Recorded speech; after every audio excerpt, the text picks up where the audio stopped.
So hi, very good afternoon to all of you. There was this audio problem, so now it has been figured out.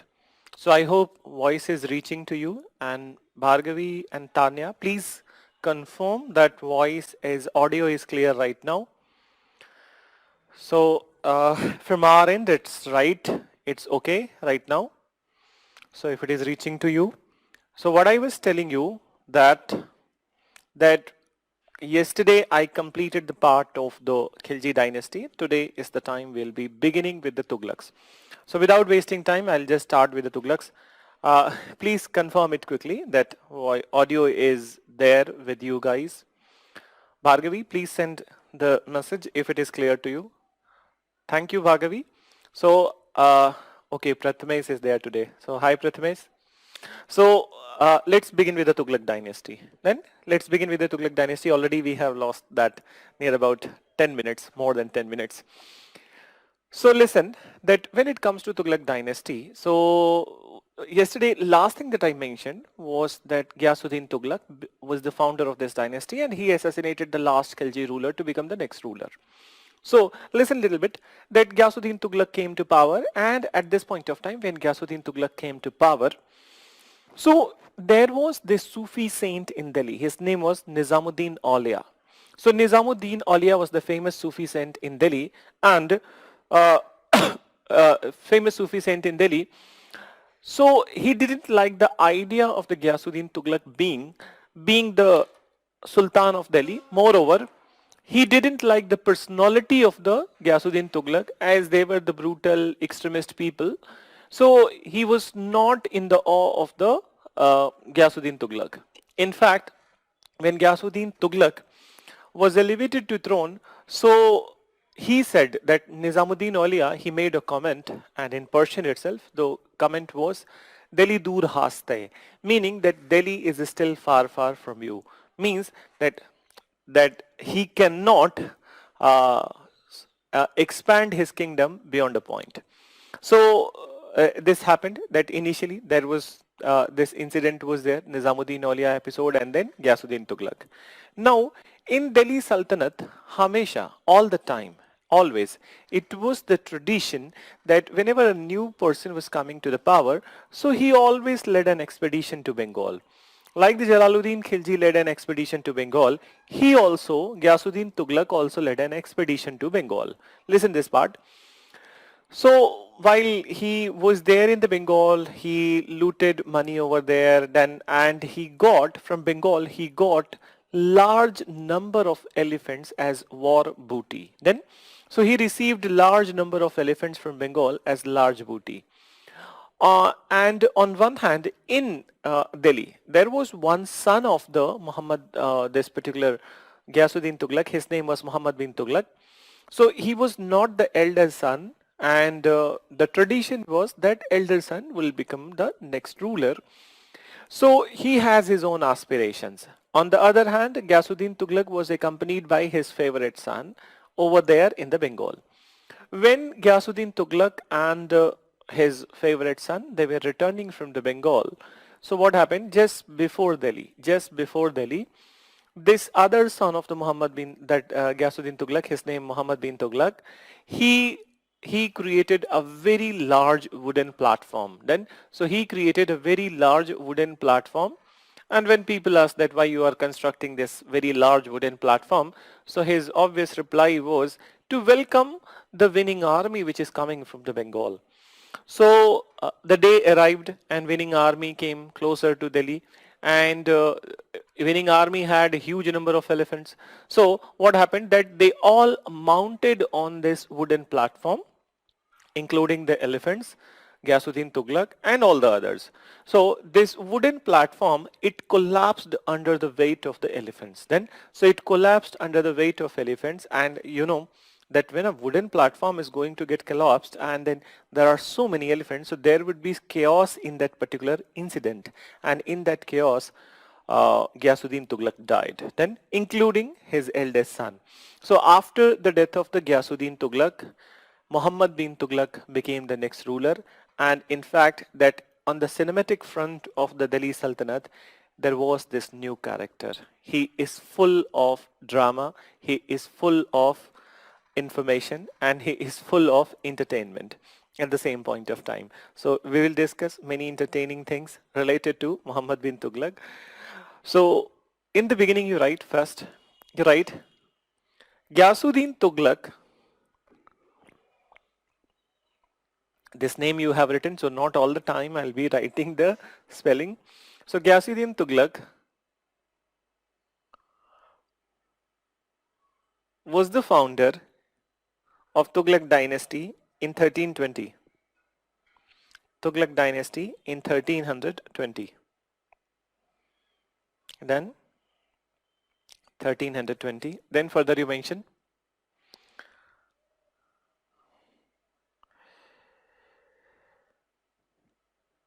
one of his contemporary in Delhi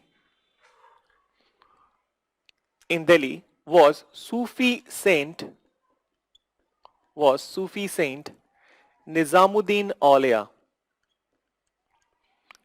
Sufi saint Nizamuddin Aulia.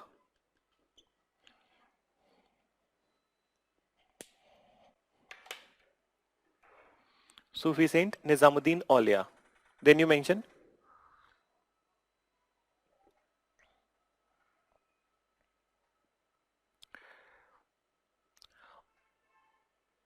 Aulia did not shared good relation or Aulia had bitter relation. Aulia had bitter relation with Ghiyasuddin Tughlaq. You can write his name of that short form. You can always use Ghiyasuddin Tughlaq. You can write GST. Then, so he didn't had good relation with the GST or bitter relation with the GST. Even we do have a bitter relation with the GST. And once you will come to services, I just want to know that will you be having bitter relation with GST or not? Unnecessarily so many steps are there just to make your life more painful, as if that other problems are not enough, your questions are not enough. That government has come up with the GST. So Sufi Saint Nizamuddin Aulia, then you write, I don't need to mention that dictation, that what he commented, that was just for the for you to know that what he commented. Then you write, Ghiyasuddin Tughlaq led an expedition to Ghiyasuddin Tughlaq led an expedition to Bengal.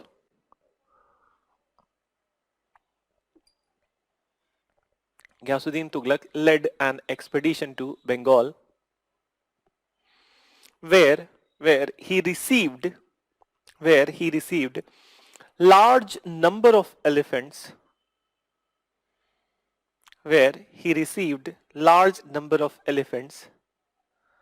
as war booty. B-O-B-O-O-T-Y.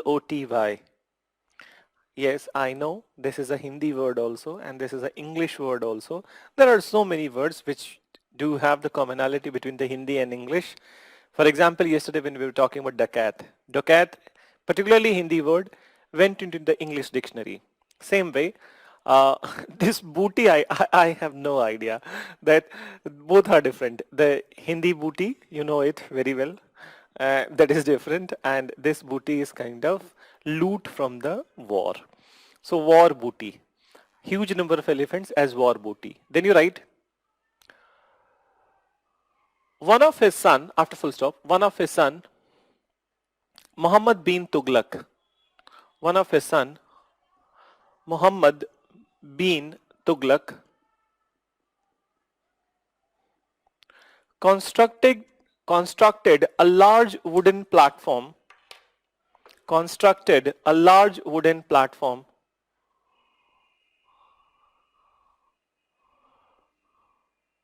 just wait 1 minute. ये marker change नहीं हो रहा है रोज visible भी नहीं हो रहा रहता है, क्लास वैसे ही खराब दिखती है. मैं ब्लैक से लिख लूंगा, ब्लैक एक्चुअली चिपक जाता है ना, वो फिर दिन वो गंदा रहता है. Wait 1 minute.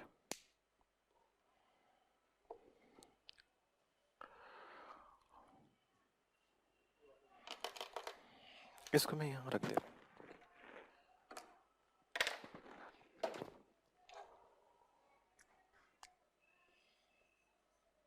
ठीक है.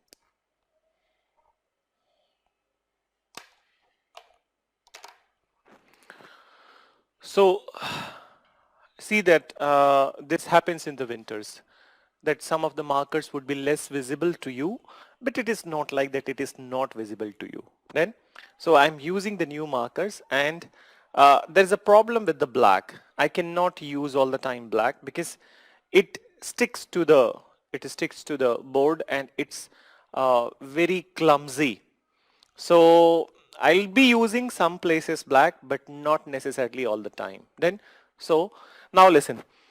What I was saying, that Muhammad bin Tughlaq, what you were writing. So one of his son, Muhammad bin Tughlaq, constructed a very large wooden platform,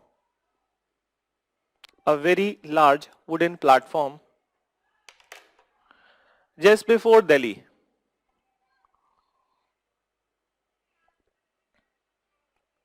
A very large wooden platform just before Delhi. Then you write, when the elephants mounted on this wooden platform,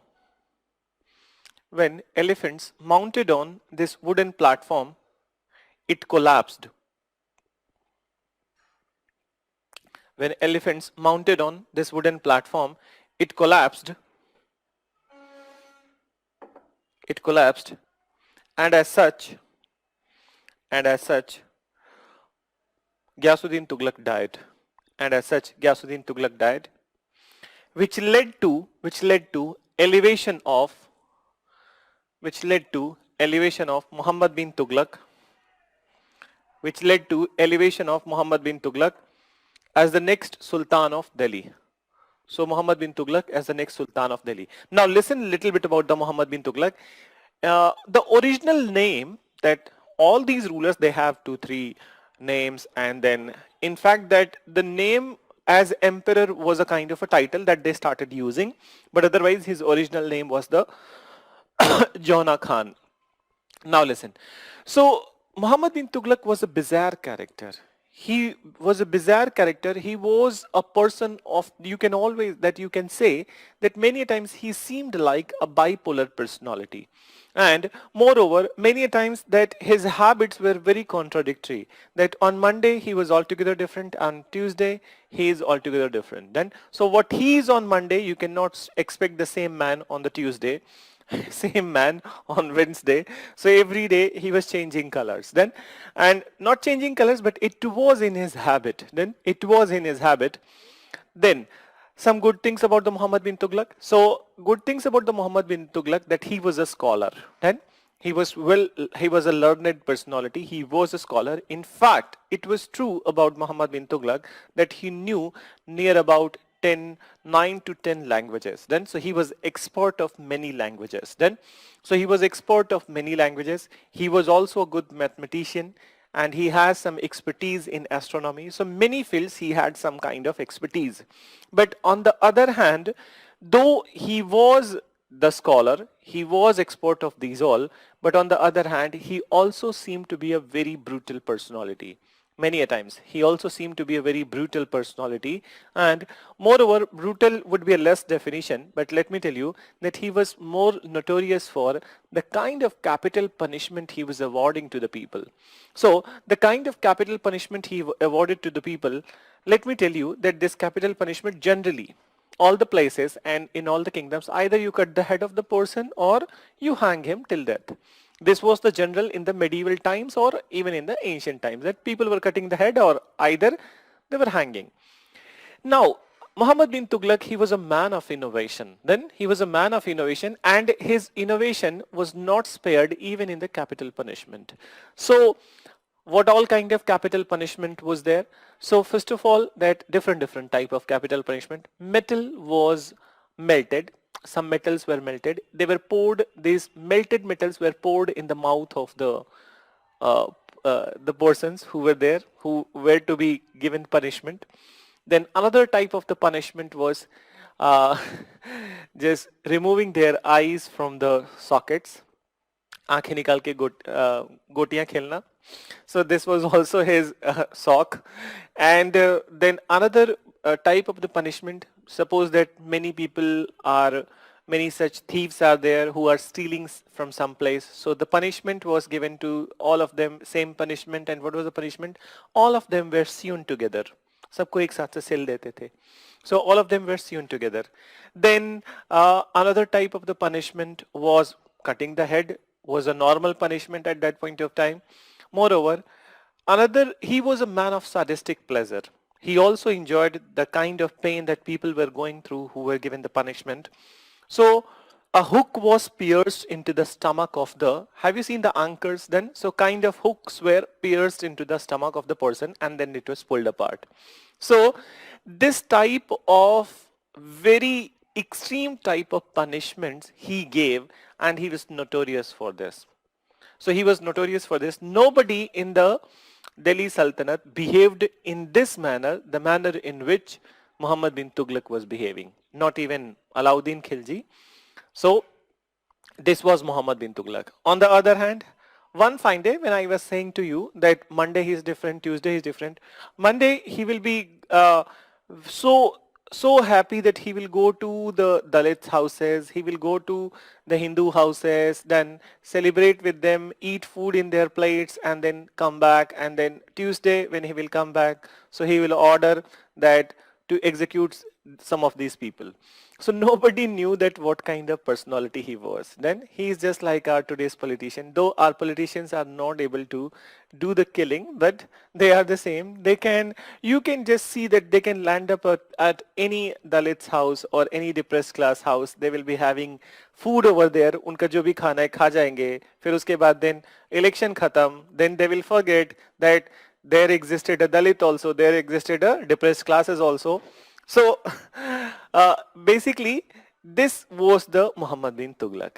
Then there are many other episodes like his innovative personality, that what kind of innovations he that initiated. So we will discuss. But first you write this part.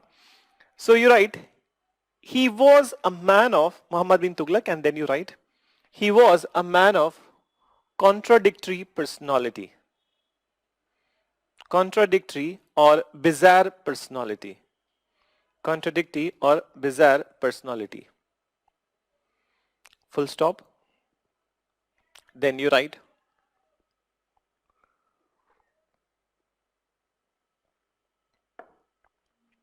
on one hand,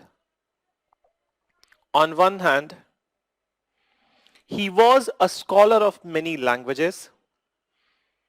On one hand, he was a scholar of many languages, a learned personality, scholar of many languages, a learned personality,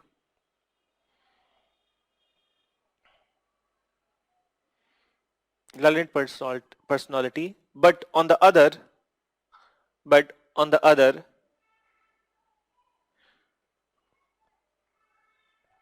he was notorious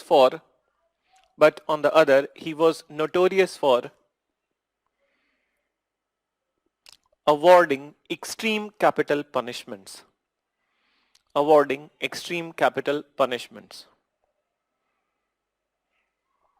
Extreme capital punishments. Full stop.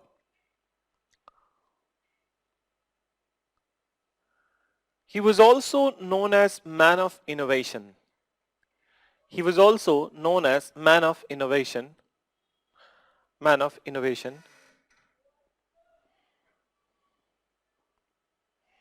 Then you write, during his lifetime, he initiated many innovative projects.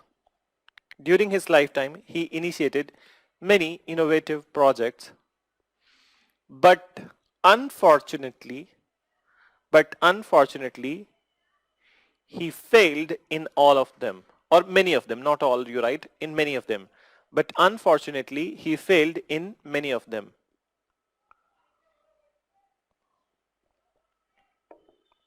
So let's have a discussion on this. That what were these projects of the Muhammad bin Tughlaq in which he failed? So first of all, Muhammad bin Tughlaq, he decided that his revenues, he wanted to increase the revenues of his kingdom. So he decided that Doab areas, and I hope you are understanding that what is Doab. I think I mentioned in the ancient that what is Doab, the fertile region between the two rivers. Then, so he decided that the Doab areas of the Ganga and Yamuna. So here, since the fertility is high, productivity is high, so he can raise the amount of taxes in this area as compared to the areas which are not Doab. So he increased the rate of the taxes in this area, that Ganga and Yamuna Doab. But what happened? It was unfortunate time, because that time only some famine happened in this area and the productivity and everything was impacted. So when the officers of the Muhammad bin Tughlaq, they started to coerce the payment, so the peasants revolted, and as such Muhammad bin Tughlaq had to withdraw this particular raise of the tax. So this is the very first one. You write first, number karke likhna, this is the first project of the Muhammad bin Tughlaq. So please mention.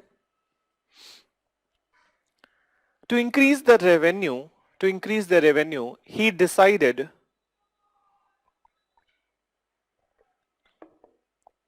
to increase the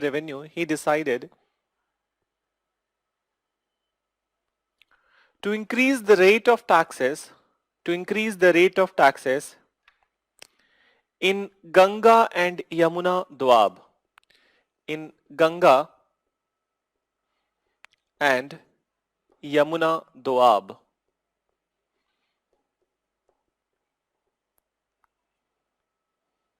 In Ganga and Yamuna Doab. DOAB.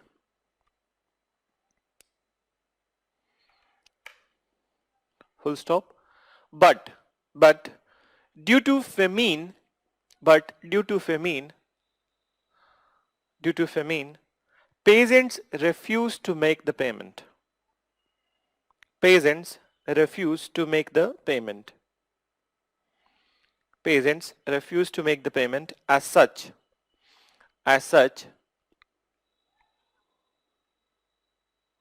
it was withdrawn. As such, it was withdrawn. As such, it was withdrawn. So this is the very first initiative. Now second, you listen.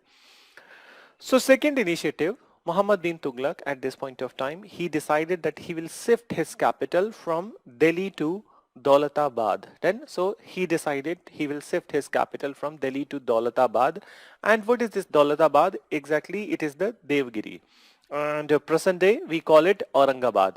So present day it is Aurangabad, but otherwise it was Devgiri originally. Then it became Daulatabad at the Muhammad bin Tughlaq's time. So he decided to shift capital. Now we need to find out that what was the reason that why he wanted to shift the capital from Delhi to Daulatabad.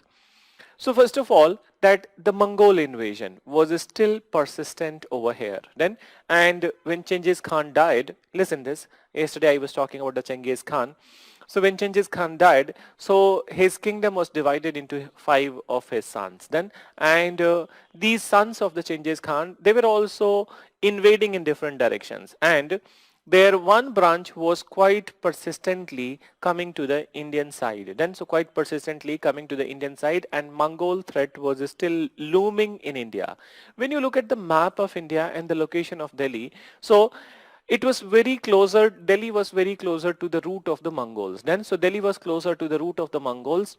So this person, he wanted to, Muhammad bin Tughlaq wanted to shift the capital to a safer location. Then, and Daulatabad was far from this particular route of the Mongol. So that was one reason. Another thing was he wanted a central location in India from where he can control all the areas. Then, so from where he can control all the areas. So, and it was the Muhammad bin Tughlaq who controlled a huge area during the Delhi Sultanate. So with the perspective of this particular thing, he shifted capital from Delhi to Daulatabad. But it was unfortunate. When he was shifting to capital from Delhi to Daulatabad, so what happened? That many people, while that in the course of the shifting itself, many people died because it was extreme heat and there was no provision of water, no provision of food while shifting. Moreover, when they reached over there in the Daulatabad, that here, there also the provision of water was very less. Then, so provision of water was very less. And after some point of time, the nobles of the Muhammad bin Tughlaq, they started to feel nostalgic about Delhi.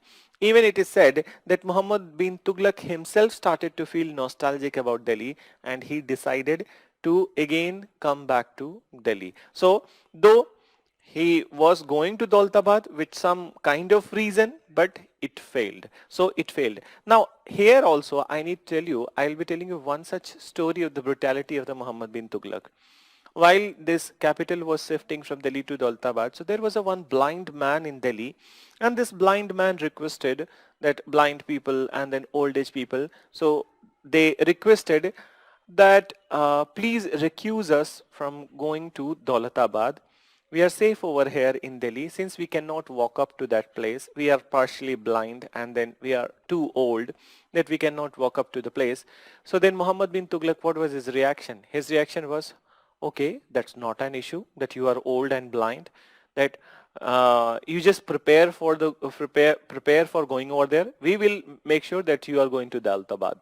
And how that person went to Daulatabad? His leg was tied to a horse and he was dragged entire way to Daulatabad. And when the convoy reached Daulatabad, the single leg of the person reached Daulatabad, not the person. So this kind of erratic personality was Muhammad bin Tughlaq. So Muhammad bin Tughlaq.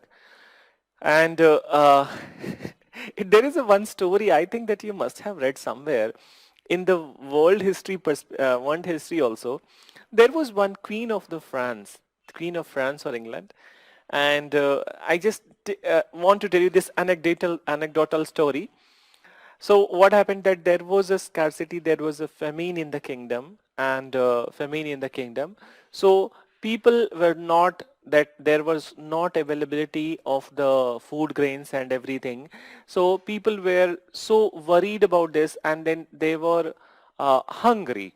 So what happened that a large group of the people, they went to the queen. Then they went to the queen, and queen came to hear their grievances. So when she asked, what's your problem? So people said that our majesty queen, we don't have bread to eat. Then queen reply was, okay, if you don't have the bread, you eat cakes. So this is how that attitude of the Muhammad bin Tughlaq was also like the same. Then no issue that if you are blind, if you are a partially blind and old, we will drag you down to the Daulatabad, but you will go to Daulatabad. So so now get back to the Muhammad bin Tughlaq. So this was the second initiative in which he failed. There are three more initiatives that I'll be mentioning, but first you mention the second initiative, right? Muhammad bin Tughlaq decided to shift the capital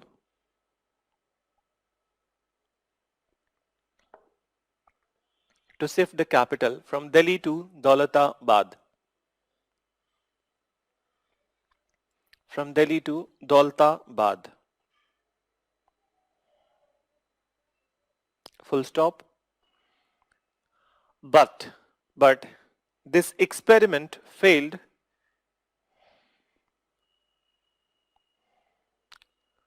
This experiment failed due to less availability of water sources in Daulatabad. Less availability of water sources in Daulatabad. And the nobles started to feel nostalgic about Delhi. And the nobles started to feel nostalgic about Delhi. Nostalgic about Delhi. Yes, thank you, Bhargavi. Marie Antoinette during French Revolution. Yes. So Akhil has sent us. Okay, thank you, Akhil. I was not remember. Naam itna bada hai, Marie Antoinette. So even I'm not able to pronounce it. If I'm pronouncing is Marie Antoinette. Antoinette? Maybe. So she was the one. So our Muhammad bin Tughlaq is much greater than her. So let's see that what is the next initiative of the Muhammad bin Tughlaq.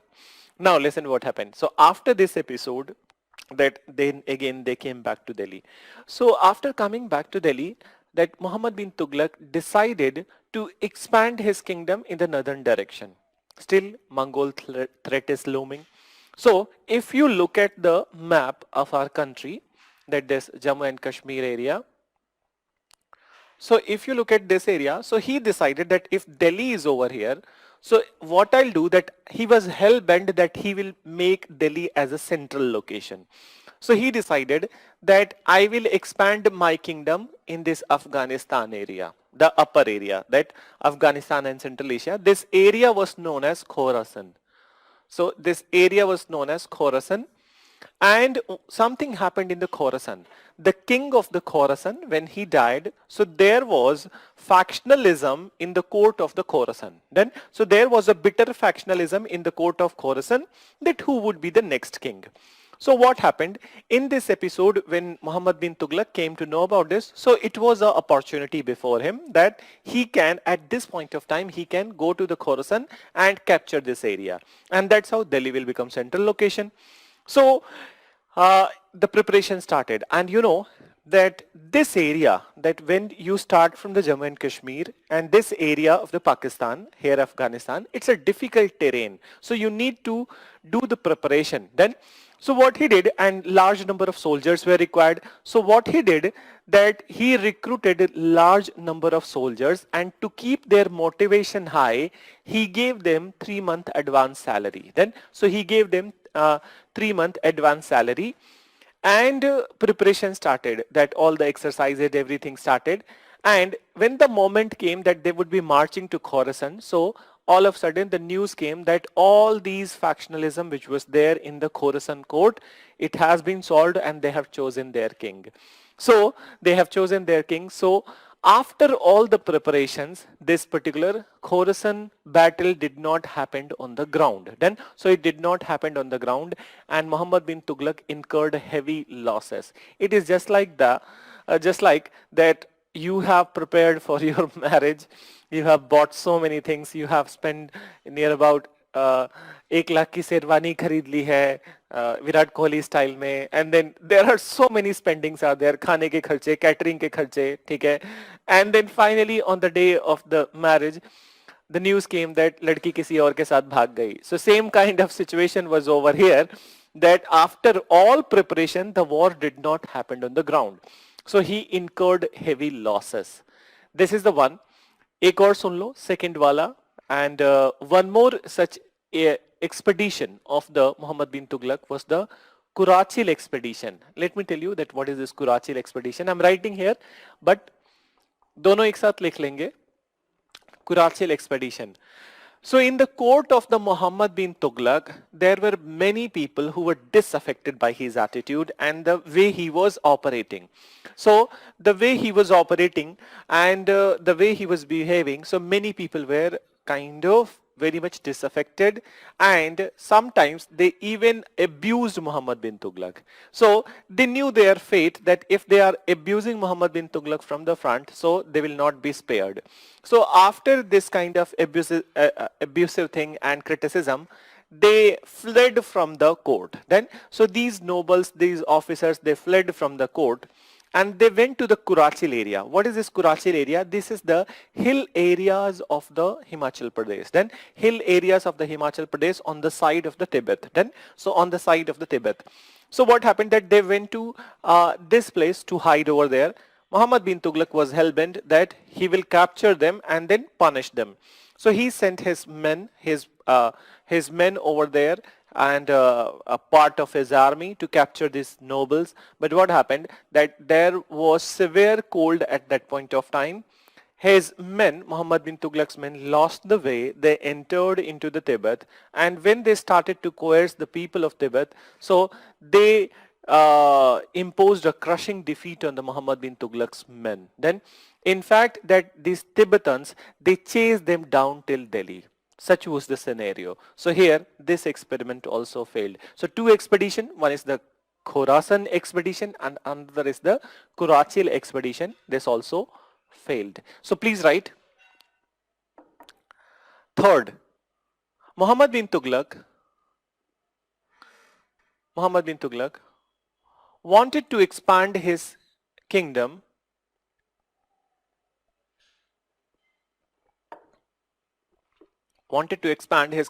to Khorasan area.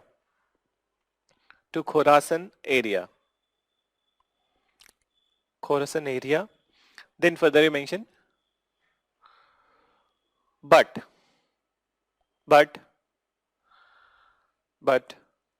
the war did not happen on the ground even after,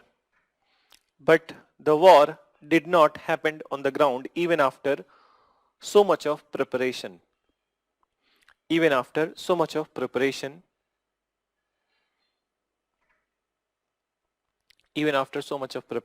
stop. Muhammad bin Tughlaq incurred heavy losses.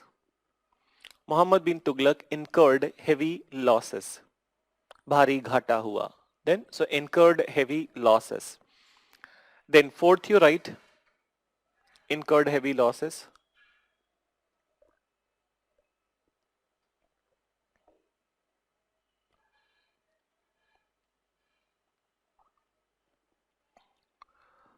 you can write in the fourth Kurachil expedition. Kurachil. Kurachil expedition. And in this you write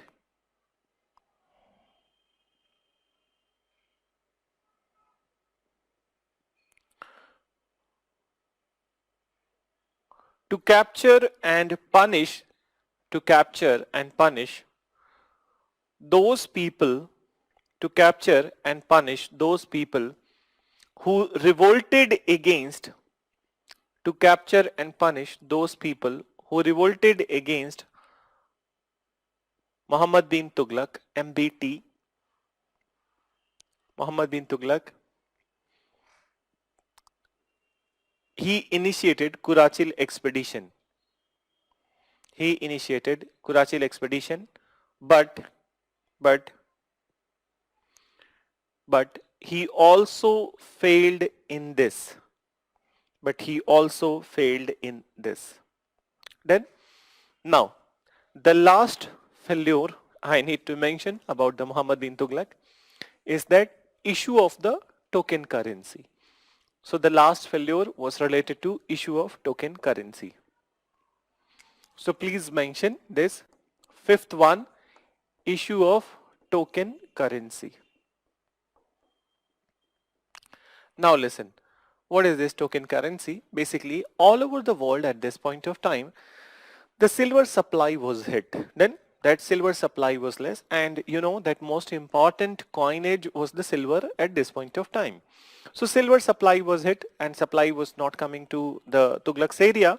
So in this situation, Muhammad bin Tughlaq decided that if silver is not available, so he will be releasing the currencies of the other metals, particularly the copper, then copper and bronze. So he decided that he would be releasing the currency copper, bronze, but their face value of these currencies would be similar to silver. Then so face value would be similar to silver.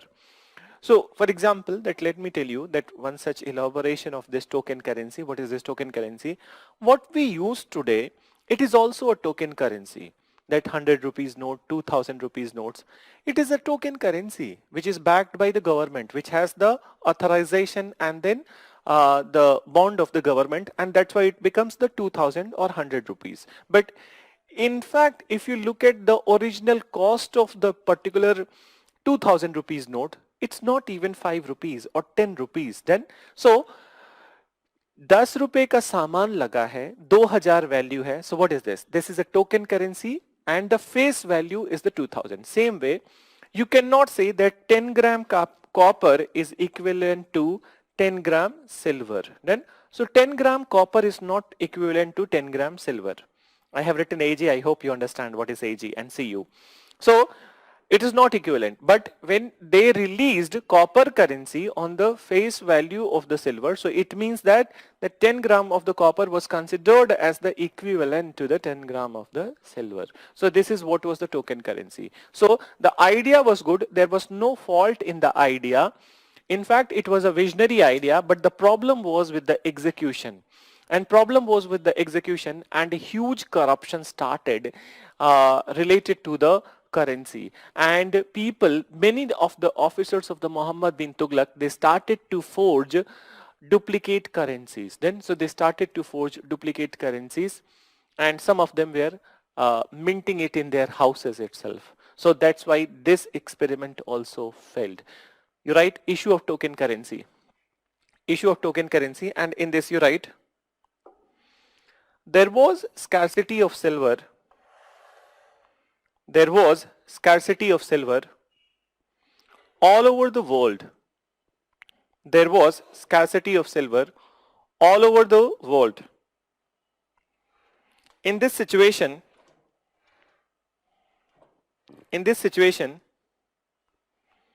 Muhammad bin Tughlaq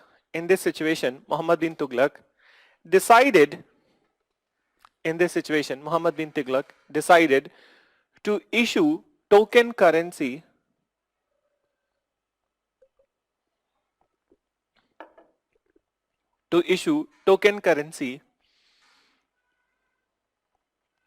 of other metals like copper, bronze, etc. like copper, bronze, etc.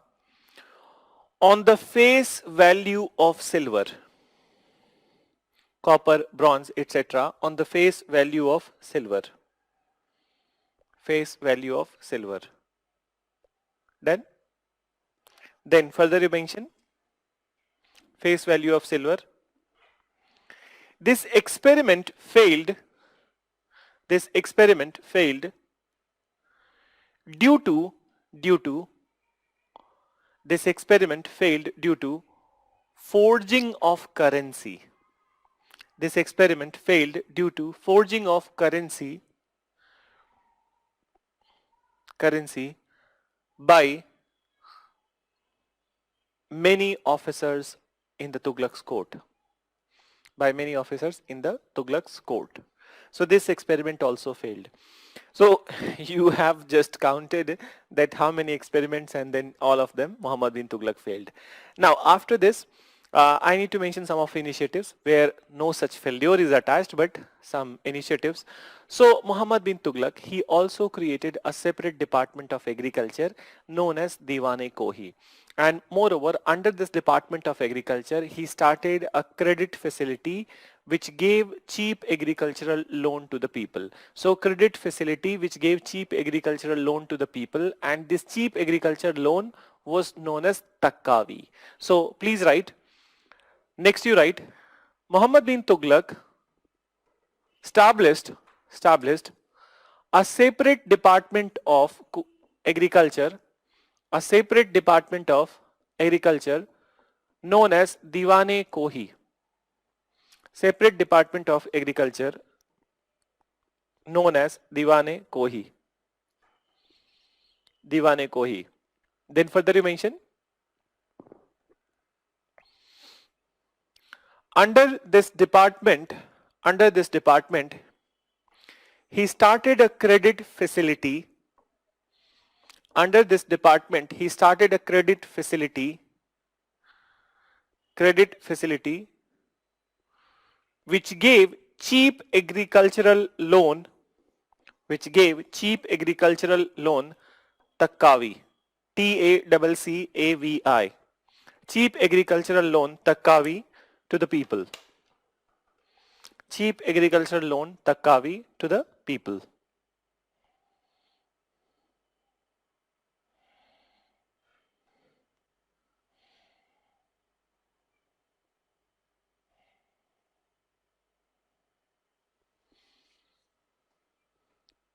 So these are the initiatives. Now listen, yesterday when I was asking, I think something I asked that who came, or so some of you send this answer as Ibn Battuta. So Ibn Battuta is going to come at this point of time. Listen, that during the tenure of the Muhammad bin Tughlaq, the famous Moroccan traveler Ibn Battuta came to Tughlaq's court. And Ibn Battuta is one of the few travelers who have traveled so many countries during his lifetime. And it is said about the Ibn Battuta that he traveled to near about 42 countries. Near about 42 countries. So he came to the Tughlaq's court, and he was obviously not aware about the character of the Muhammad bin Tughlaq. So the very moment Ibn Battuta, when he came to Delhi, listen to this.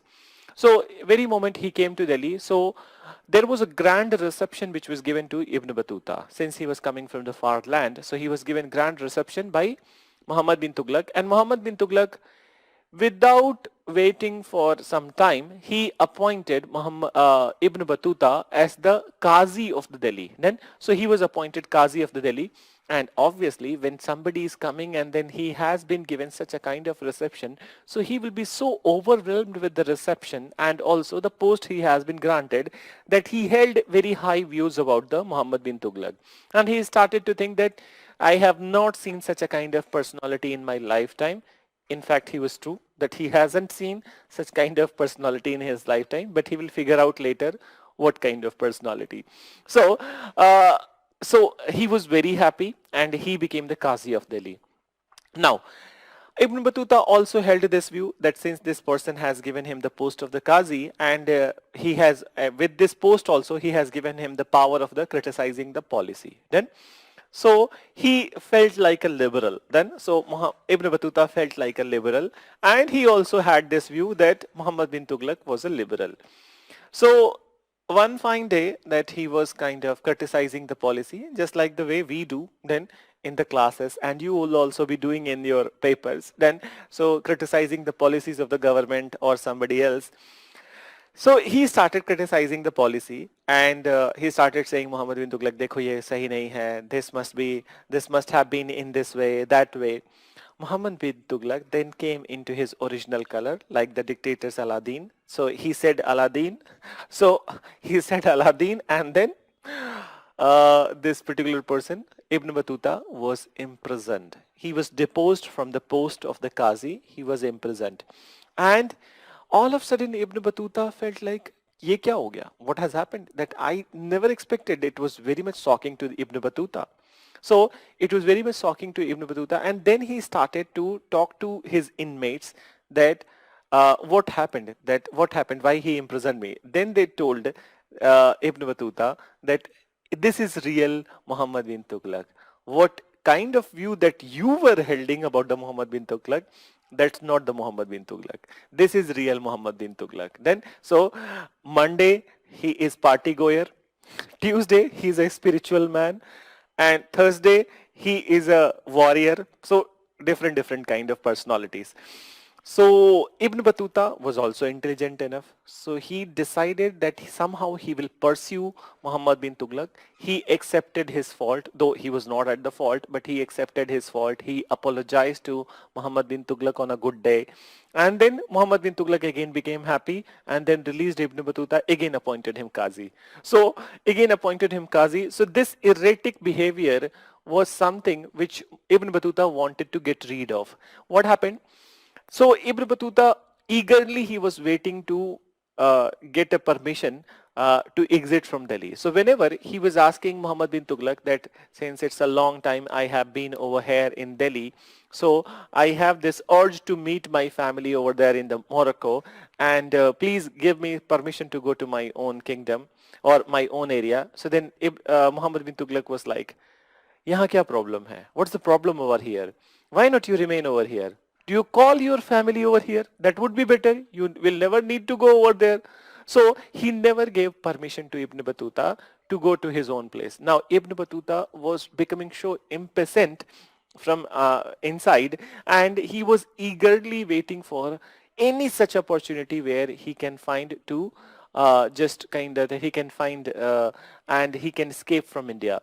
So what happened that one opportunity came, and what was this opportunity? That there was some Himalayan ruler, and that Himalayan ruler, he sent some proposal to create a monastery in the Himalayas with the help of the Indian exports. So with the help of the Indian architectural exports. So at this point of time, when this particular proposal came to the Muhammad bin Tughlaq's court, so what happened that when Muhammad bin Tughlaq was asking that who will be going to this particular walk and who will be leading the work, so Ibn Battuta was like, sir, I have seen so many countries, I have been to so many places, including the Buddhist places. So who better than me will be suitable for this particular job? So Ibn Battuta was granted permission to go to the Himalayas, and from where he fled to China. So he fled to China, and he entered into the many countries. He traveled to many other countries. One instance I will tell you about that Ibn Battuta. That Ibn Battuta went to Philippines also. From Philippines, the Indonesian islands, then Malay Peninsula, Indonesian islands, and finally he arrived over there in the Sri Lanka. And in the Sri Lanka, so curious Ibn Battuta, that he was a traveler, and then he was curious about the lands. So he just asked on the Talai Mannar that what is there on the other side? Then that after the Sri Lanka, what is there on the other side? So people replied that that's the India, that reign of the Muhammad bin Tughlaq. Ibn Battuta was like that he has touched the open electric wire. And he took his ship back to his own country rather than being over there in the Sri Lanka, that he was so terrified with the idea that if Muhammad bin Tughlaq comes to know about that I am there in the Sri Lanka, he will hijack me. So this is what was the story of the Ibn Battuta. And these all experiences Ibn Battuta has written in his book. Name of the book was the Rihala. Then, so in Rihala, he has written his experiences about the Tughlaq's court.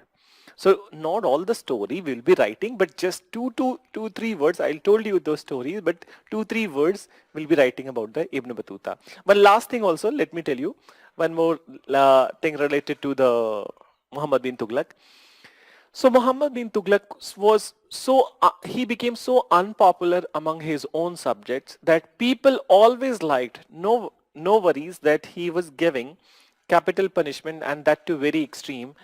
People were not, they were undeterred by these capital punishments, and many a times they wrote abusive letters to the Muhammad bin Tughlaq. Then, so they wrote abusive letters to the Muhammad bin Tughlaq, and obviously they will not be writing their name. They were sending the postages, they were sending the letters to Muhammad bin Tughlaq with anonymous names and full of abuses, mother, father, everything. Then, so these all kind of abuses, and uh, people in Tughlaq's court, they enjoyed the reaction of the Muhammad bin Tughlaq when he was receiving this all kind of compliments. Then, so they all enjoyed, and finally, that during the tenure of the Muhammad bin Tughlaq, it is also said that he controlled a very large tract in India. In fact, that South India was quite under the control of the Muhammad bin Tughlaq.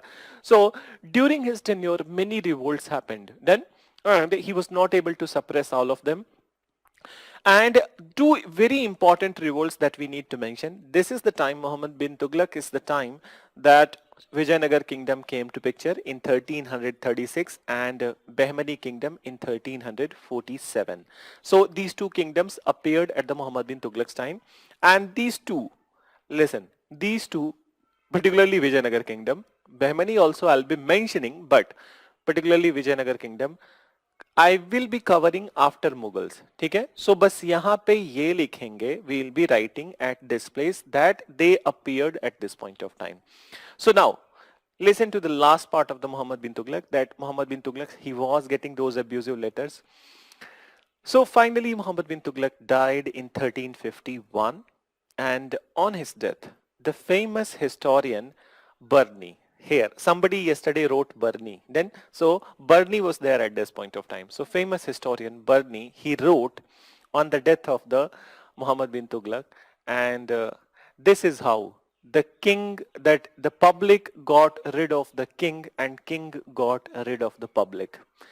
You see that generally when a tall personality is dying, so people mourn the death of that person. Then no matter he is brutal, he is extreme, no matter he is good, generally people mourn the death of the person. But what was written on the death of the Muhammad bin Tughlaq? Hindi में बोलेंगे, that's how he wrote. इस तरह से राजा को प्रजा को राजा से छुटकारा मिला. So means that both wanted to get rid of each other. Public was sending abusive letters to the Muhammad bin Tughlaq, and Muhammad bin Tughlaq on the other hand, he was so extreme to the public. So this is how Muhammad bin Tughlaq's reign ended. But Muhammad bin Tughlaq's reign caused a greater harm to the Delhi Sultanate, and the glory of the Delhi Sultanate was hit due to the Muhammad bin Tughlaq's regime. And the next ruler, Firoz Shah Tughlaq, who came to power, he had this very important challenge before him that revived the lost glory or perishing glory of the Delhi Sultanate. Then, so please write few words about him. So I think that last thing that we have written about this, Duiwane ko hi takka vilon. Then you mention, during the tenure of Muhammad bin Tughlaq, famous Moroccan Arab traveler, Ibn Battuta, famous Moroccan Arab traveler Ibn Battuta came to Tughlaq's court, or came to India.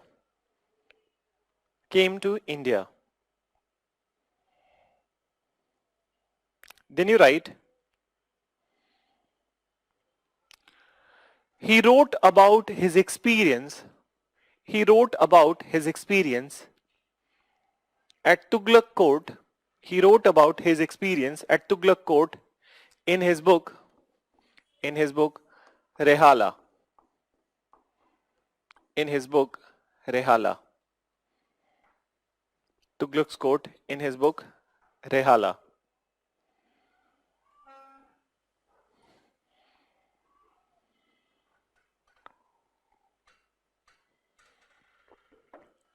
Done. So this is one part. Then you write, change paragraph, and then you mention during the tenure of Muhammad bin Tughlaq,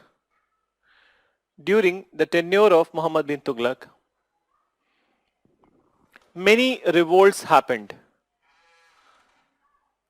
During the tenure of Muhammad bin Tughlaq, many revolts happened.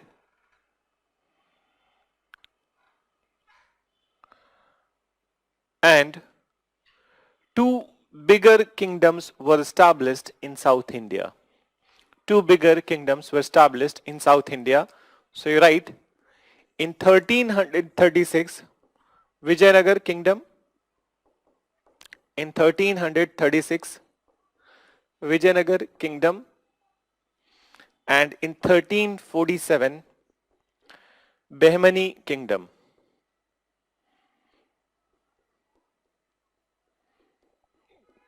In 1347, Behmani kingdom.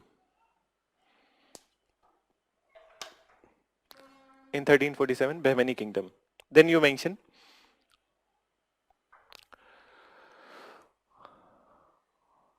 after the death of Muhammad bin Tughlaq,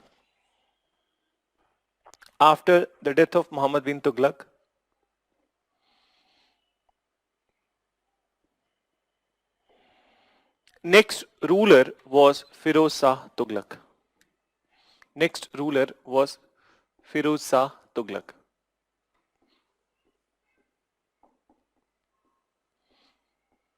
So you can write his name as a heading, that Firoz Shah Tughlaq.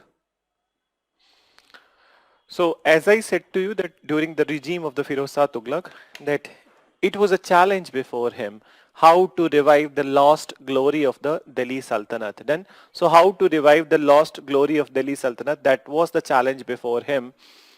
And he took some steps. So he took some steps one by one. I'll be mentioning those steps of the Firoz Shah Tughlaq. Then, so please write just one sentence about him, that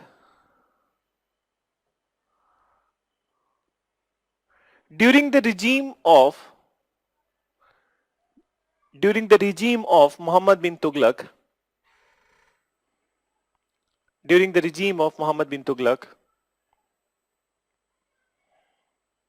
the glory of Delhi Sultanate was hit. The glory of Delhi Sultanate was hit. Glory of Delhi Sultanate was hit. And it was a challenge before. And it was a challenge before Firoz Shah Tughlaq. It was a challenge before Firoz Shah Tughlaq to revive the lost glory. To revive the lost glory. Done? So to revive the lost glory. Then further you mention to revive the lost glory. No. First you listen. So I haven't mentioned. So listen that Firoz Shah Tughlaq, whatever options that were available before him, he tried to do his best, but he did some mistakes also. So let's us discuss what he did. So first of all, Firoz Shah Tughlaq, he removed those extreme kind of capital punishment. Then, so he abolished those all kind of extreme capital punishment or sadistic pleasure capital punishment. That the simple kind of punishment was hanging till death, or the kind of not so brutal punishments. So this is one such part. Moreover, he also stopped that to attract back the orthodox section of the Islam, he started to patronize them. Then, so During the time of the Muhammad bin Tughlaq, not only the nobles were disaffected, but also the religious cadre of the Islam, they were also affected by the Muhammad bin Tughlaq's policy. So to win back their support, Firoz Shah Tughlaq started to patronize the orthodox version of the Islam. Now, he also needed to get back the support of the nobles who were also disaffected by the Muhammad bin Tughlaq. So to win back the support of the nobles, he did a mistake. See, that is a mistake in the today's perspective or the Sultanat's later on perspective, but at that point of time, that was the best option available before Firoz Shah Tughlaq. And what is this? So he made Ikta system hereditary in nature, which means that nobles can enjoy those land which is granted to them permanently. Then, so he made Ikta system hereditary in nature. That is what was the change he made. And he there was dire need of the support of the nobles, because when the nobles are, all the nobles, majority of the nobles are disaffected, if they are not supporting you, so then administration will not happen. So this is what he did. And he also took many other initiatives also. One by one I'll be talking about those all other initiatives, but first you write these three. So first you write, very first one, initiative करके लिख लो, initiatives of Firoz Shah Tughlaq, FST, initiatives of Firoz Shah Tughlaq.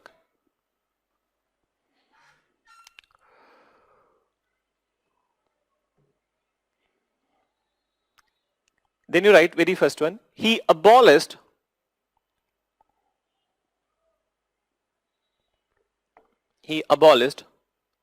all the extreme type of capital punishment.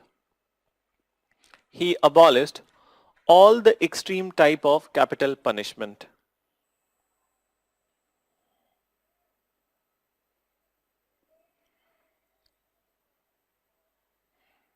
Full stop. Second,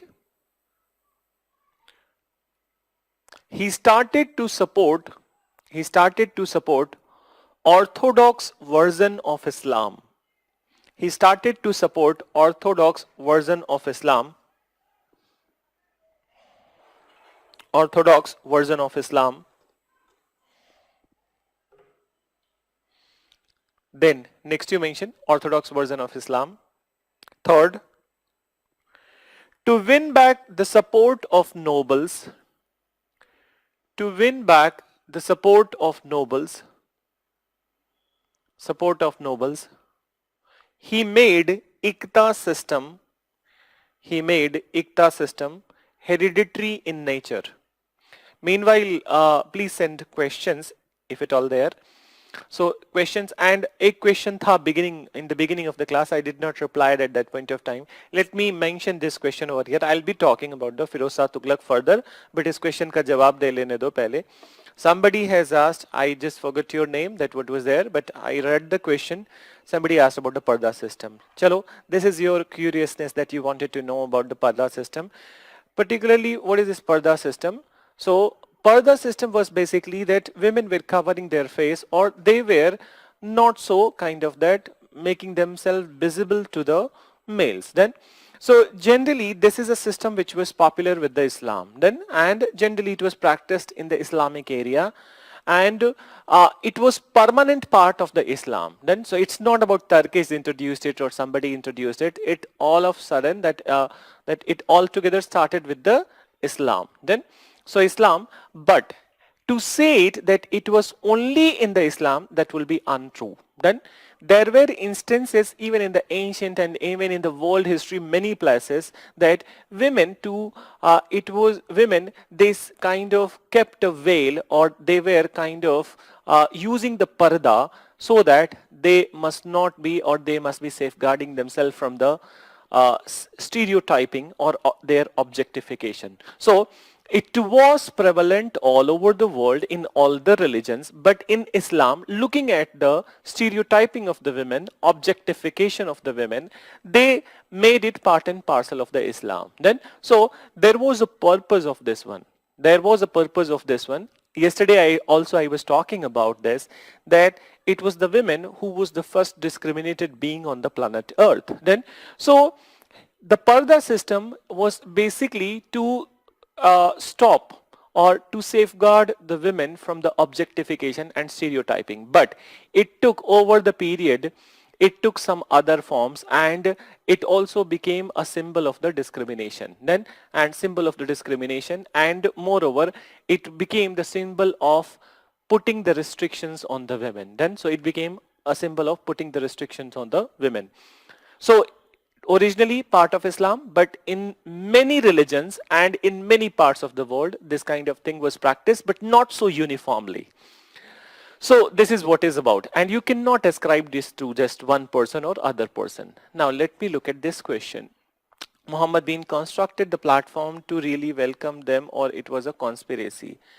Uh, it was a conspiracy. As per the details which are, see that different books, history, ancient and medieval history, whenever you read this history now, even in modern also, that some places there are different versions.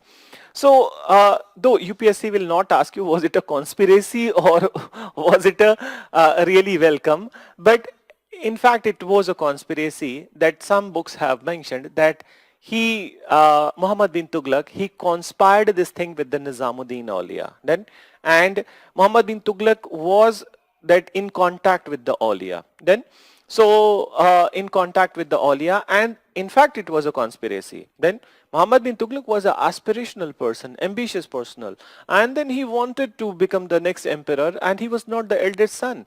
In fact, the favorite son of the Ghiyasuddin Tughlaq always accompanied him. Then, so if Ghiyasuddin Tughlaq would have been on the deathbed, so he would have made his eldest son or other son as the next emperor. So this was very common. Then this was very common at that point of time, that people were doing the conspiracies, or at front they were doing the murder. Then so assassination. So this is about this particular incident, that what happened, and then you can verify it from the character of the Muhammad bin Tughlaq itself, that what kind of personality he was. So I hope you guys understood these two things. Then, so now, so this question was put by the Nayan and Vijay Kumar. Okay? So let's move to the other initiatives of this particular person, Firoz Shah Tughlaq. So Firoz Shah Tughlaq, now one more initiative of the Firoz Shah Tughlaq, that Firoz Shah Tughlaq further extended the jizya tax to the Brahmins who were earlier exempted. Now I think that somewhere down the line I have I mentioned jizya tax somewhere? Let me see. Two batches are there in this one. One is the modern batch, and then not modern. One is RB7 and another batch. What's your batch number? RB10. So I think in one batch, the batch which has read this modern, they know about the jizya, and the batch which is the new one, they don't know about the jizya. So the other batch people, listen to it. So jizya tax, I will be giving you the answer, क्योंकि पूछ नहीं सकता, आधे लोगों को पता है, तो ये question नहीं रखूंगा मैं. So jizya tax was basically, it was a tax imposed on the Hindus, and you can say that imposed on the non-Muslims, and what was the purpose of this tax? This purpose of this tax was the providing protection to the non-Muslims or Hindus generally. Then, so it was a security, safety or protection tax. So this jizya tax, earlier Brahmins were exempted from paying the jizya tax. Now Firoz Shah Tughlaq further extended this tax to the Brahmins. Then this is one part. Then another initiative of the Firoz Shah Tughlaq, that he repealed many taxes and imposed very few taxes on the people. So I'll be writing the names of those taxes or name of those payments which were to be made by the people on the board, and what was the purpose. So please write, first you write Firoz Shah Tughlaq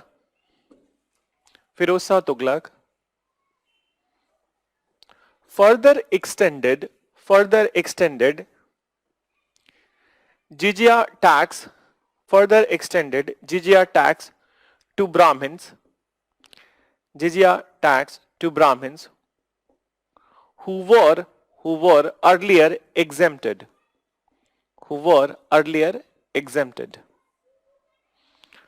Jizya tax to Brahmins who were earlier exempted. पहले छूट थी इनको, ठीक है? Who were earlier exempted. Then further you mention and Jizya, J-I, this is the spelling. And the other batch in which I haven't covered, so you guys can write, it was a protection tax. Protection tax imposed on non-Muslims. Imposed on non-Muslims.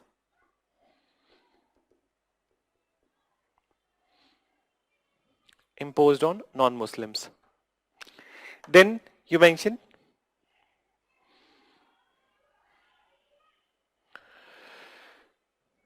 he repealed many taxes. He repealed many taxes and imposed few.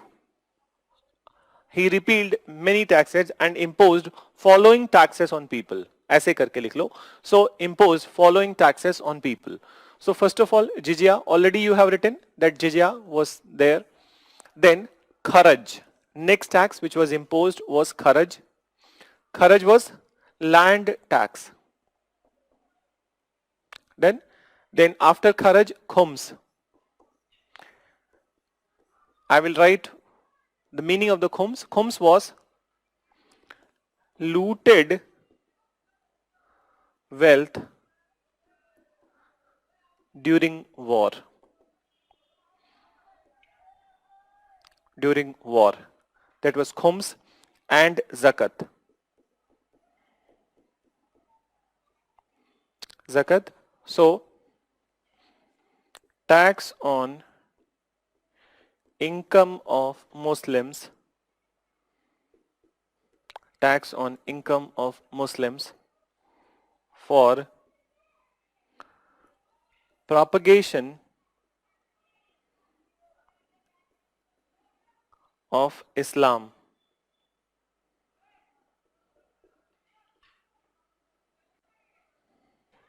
For propagation of Islam. So he repealed many taxes, but these taxes continued. Jizya was the protection tax on non-Muslim. Already you have written here. Kharaj was the land tax. Then khums was the looted wealth during the war. So basically it is applying to the soldiers and those who are participating in the war. And then zakat was the tax on the income of the Muslims for the propagation of Islam and also charity activity. So propagation of Islam.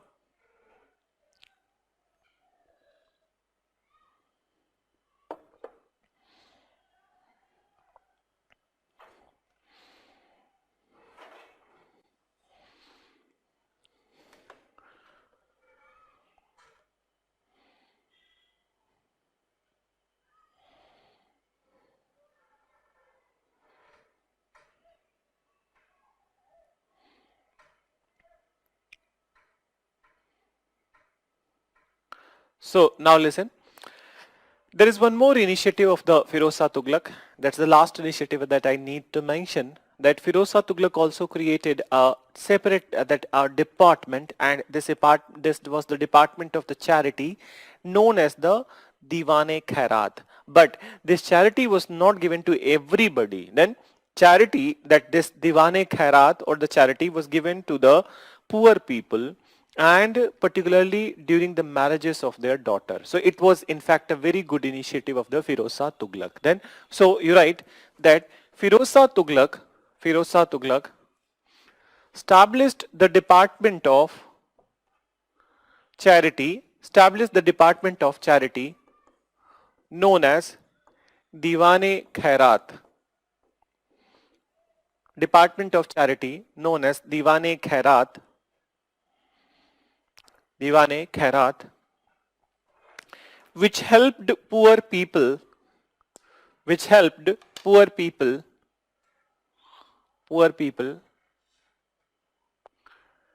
during the marriages of their daughter. Poor people during the marriages of their daughter.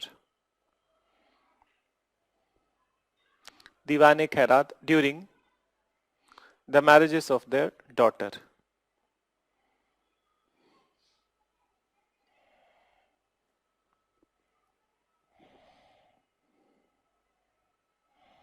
So this is about the Firoz Shah Tughlaq's tenure. Now listen, next part. So Firoz Shah Tughlaq, he tried his best to revive the glory of the Delhi Sultanate, and after his death, there was no such person who can be said as even the strong ruler. Then, so not strong, even the average ruler. So after the death of the Firoz Shah Tughlaq, all the rulers who came to power, they were very weak, and the weakness of the Tughlaqs and Delhi Sultanate was exposed by 1398 when a Turkish invader, his name was Amir Timur. He is also known as Tamerlane. So Amir Timur or Tamerlane, he invaded Delhi Sultanate in 1398. Then, so the weakness of Tughlaqs was exposed to the entire world. And finally, there was one general of this Timur. His name was Khijr Khan, who returned back in 1412 and defeated Tughlaqs thoroughly. And in 1414, he established Sayyid dynasty in the Delhi. So please write, after the death of FST means Firoz Shah Tughlaq. After the death of Firoz Shah Tughlaq, the weak successors were not able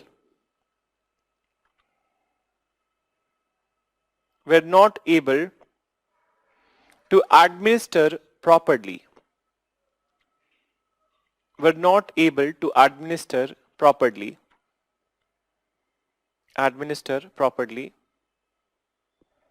Then further you mention administer properly. As such,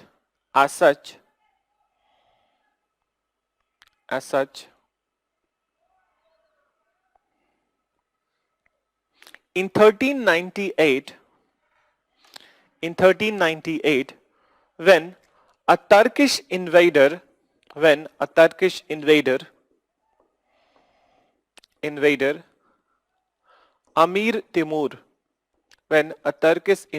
Amir Timur, or Tamerlane,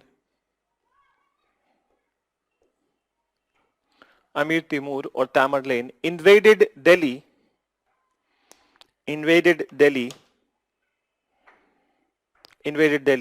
then the weakness of Tughlaqs was exposed.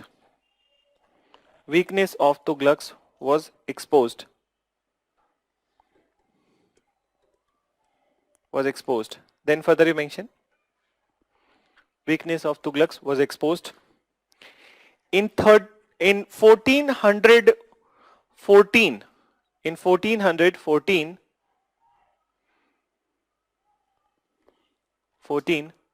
one of the general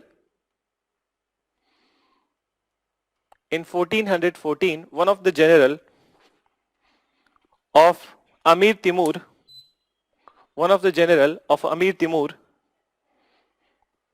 Khijr Khan,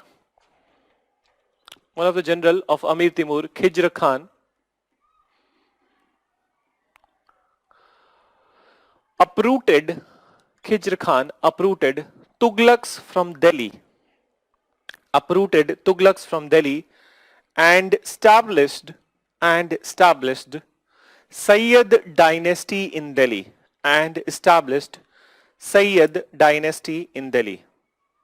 Let me write it.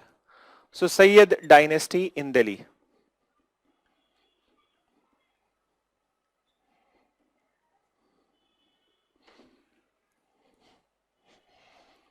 So now you mention Sayyid dynasty. This is not a very big topic, that Sayyid dynasty. In fact, the smallest in the Delhi Sultanate. Now listen. So Sayyid dynasty, it's coming to power in 1414, will remain till 51. Now listen, the most important ruler of this Sayyid dynasty was the founder itself, Khijr Khan. So Khijr Khan was the founder and the most important ruler. After him, there is nobody who can be mentioned. But in fact, that one contribution of the Sayyid I'll be mentioning over there in the architecture, in the culture portion. So Khizr Khan, when he ascended to the throne of Delhi, so he did not declare himself to be the Sultan of Delhi. In fact, he declared himself to be the Rayat-e-Ala. So he declared himself to be Rayat-e-Ala. What is this Rayat-e-Ala? Caretaker. So he declared himself to be the caretaker. But you can ask a question, who's caretaker? Then, so he was the general of the Timur. So he declared himself to be the caretaker of the Timur's son, Shahrukh. Yes, for the first time this name we are seeing in the history. So Shahrukh. So Timur's son, that Shahrukh. So he took that he became the Rayat-e-Ala of Delhi in the name of the Shahrukh. Okay? So you write Khizr Khan was the most important ruler. Khizr Khan was the most important ruler and the founder of Sayyid dynasty. Most important ruler and the founder of Sayyid dynasty. Then further you mention, he declared himself to be Rayat-e-Ala or caretaker of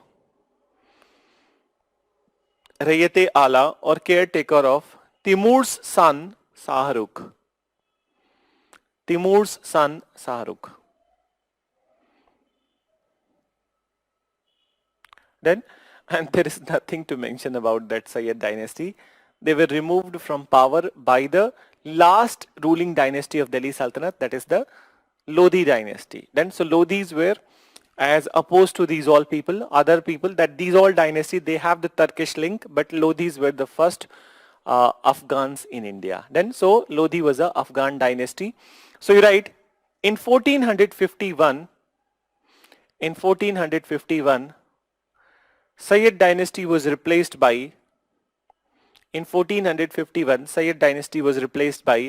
Afghan origin Lodhi dynasty. Was replaced by Afghan origin Lodhi dynasty. So this is about this particular Sayyid and Tughlaqs. So after this, I'll be mentioning the Lodhi dynasty and also that one very important episode of the Lodhis, that is the third battle of the Panipat. Then, no, first battle of the Panipat, not third. So first battle of the Panipat we are going to mention, and then also some of the departments of the Delhi Sultanate also I'll be mentioning, and then we'll start with the Mughals. So I'll give you a break here and we'll continue after the break.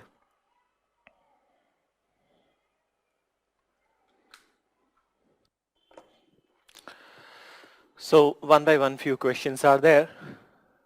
Rahul has asked that why Brahmins were exempted. Chalo, if you have asked. So they were privileged class from the long time, and it is not easy to tinker with the already existing system in India. They were privileged class from the long time, in fact from the ancient times. So tinkering this will create problems to any particular ruler. And in the beginning they all were trading cautiously. So they all were trading cautiously, and that's why they did not tinker with the position of the Brahmins. Second, was Timur related to the Genghis Khan? No. Genghis Khan, he is not related to Genghis Khan. Timur was Turkish and Genghis Khan was Mongol.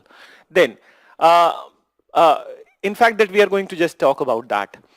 Was Amir Timur the same Timur who was the great-grandfather of the Babur? Yes, he was. So he was the great-grandfather of the Babur. In fact, in today's class itself, we are going to discuss that part. So this is about the Sayyid dynasty. Let's talk about the last Delhi Sultanate dynasty, that is the Lodhi dynasty. So Lodhi dynasty came to power 51, was till 1526. So it was, as I said to you, that it was an Afghan origin dynasty. The founder of this dynasty was Behlul Lodhi. You can mention this. Founder was Behlul Lodhi. Now listen. So founder was Behlul Lodi. Behlul Lodi, after coming to power, he laid down a rule, an informal rule, that what is this informal rule? That since they were the first Afghan origin dynasty, so he wanted that his own close kins and relatives, his friends and family, they must be occupying the important positions of the power in the kingdom. So he laid down this rule that all the important positions of power must be shared with the friends and family, not with the other people. So must be shared with the friends and family, and he wanted to keep his unit together. So this is what was the policy which was laid down. Now, this policy was further diluted by his son Sikandar, that next Lodi, Sikandar Lodi. So next ruler Sikandar Lodi, who diluted it little bit, but not entirely. Then not entirely. Moreover, Sikandar Lodi was very important ruler of this dynasty. He was the one who founded the city of the Agra. Now, yesterday I remember that somebody asked that Agra and Delhi related question. Agra was founded at this point of time. This is the new capital city which was created by this particular person, Sikandar Lodi. So there was no existence of the Agra before Sikandar Lodi. So there may be some village, there may be some town, but not Agra. The new Agra was created by Sikandar Lodi. Another initiative of the Sikandar Lodi, that he started a new unit of measurement, and this unit of measurement came to be known as Gaje Sikandari. Gaje Sikandari, this word even till this date it is used not as Gaje Sikandari, but in a common language we use, particularly in Delhi we use Gaj. Then for example, that whenever you are buying a home, you are going to renting a home, if you are in the student area, so when you go for room on rent, so they will tell you that this is a 80 gaj room, this is a 80 or 120 gaj building, so this much would be the rent. So gaj is still very popular unit of measurement, particularly in North and Central India. I have no idea about the South India, but in North and Central India is still very popular. So this new unit of measurement was started by the Sikandar Lodi, and it was at that point of time it was known as Gaje Sikandari. Now, the most important and most powerful ruler of this dynasty was the Ibrahim Lodi. So we'll talk about him in little detail, that what happened during his time. That's basically his fight with the Babur. So please write few things. Founder you have written Behlul Lodi, then you write Behlul Lodi laid down the rule. Behlul Lodi laid down the rule that all important positions of power. Behlul Lodi laid down the rule that all important positions of power must be shared with friends and family. Must be shared with friends and family. Full stop. Then further you mention must be shared with friends and family. Full stop. The particular policy was diluted by next ruler. The particular policy was diluted by next ruler Sikandar Lodi. Was diluted by next ruler Sikandar Lodi. Sikandar Lodi. Then further you mention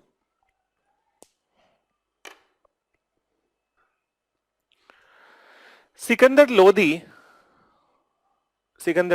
founded the city of Agra.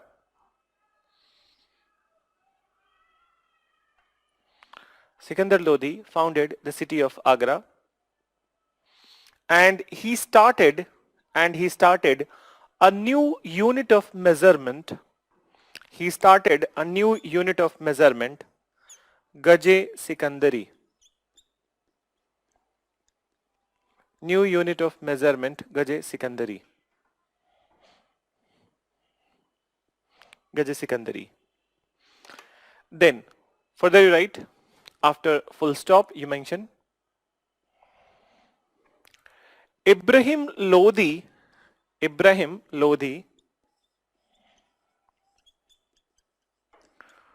was the last and most powerful ruler. Was the last and most powerful ruler.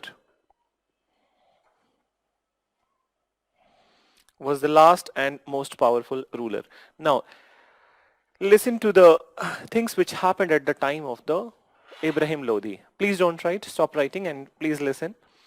So listen, that Ibrahim Lodi, he was very rude and arrogant person. He was very rude and arrogant person. Moreover, he did not followed this policy of the friends and family. He completely diluted it. So let's share some incidences which happened at the time of the Ibrahim Lodi. Ibrahim Lodi, there was one uncle of the Ibrahim Lodi. His name was Daulat Khan Lodi. And Daulat Khan Lodi was posted over there in the northwestern part of the Indian subcontinent, particularly the Punjab area, you can say. So Daulat Khan Lodi was stationed at this place. Now, in one such event, Ibrahim Lodi humiliated Daulat Lodi and his son. So he humiliated his own uncle and his family. So when he humiliated his own uncle and his family in front of so many people, so obviously that humiliated person, that he will be seething with the revenge, and Daulat Khan Lodi was seething with the revenge. Then he wanted to remove or take the revenge from the Ibrahim Lodi. What happened? So he started plotting. Daulat Khan Lodi started plotting, and at this point of time Daulat Khan Lodi came to know about that one of the very able general who was stationed over there in the Kabul and Fargana. Fargana is Uzbekistan. Originally Babur belonged to the Uzbekistan, but he was over there in the Kabul. So he invited this particular general Babur, Zahiruddin Babur, to attack on the Lodhis and established his own kingdom here. Now, Babur was no fool, and Babur just assessed the situation. And the reality at this point of time that Ibrahim Lodi was the strongest ruler of the subcontinent. Generally, that the strength that we ascribe to a particular ruler, it is on the basis of the number of the men in his army, number of the horses, number of the elephants. So Ibrahim Lodi controlled the strongest army of that time. And when you look at the Babur's army, so Babur's army was just 1/10 of the Ibrahim Lodi. So Babur was no fool. He refused to attack on Ibrahim Lodi. Now, this particular person, Daulat Lodi, was insistent, and he didn't give up. First time when he was refused by Babur, he sent second envoy to the Babur. And this time Daulat Khan Lodi wrote to the Babur that if you are fighting with Ibrahim Lodi, so then the Rajput ruler of the Mewad, Rana Sanga, will also be in your support. So he will also be fighting side by side with you. So this assurance was enough, and it was kind of that satisfactory for Babur to jump into the war. So he believed the words of Daulat Khan Lodi that Rana Sanga, who was a very important ruler at this point of time, in fact he also had a very strong army in the Mewad. So Babur believed the words of Daulat Khan Lodi, and then he decided to fight with the Lodi. So Ibrahim Lodi.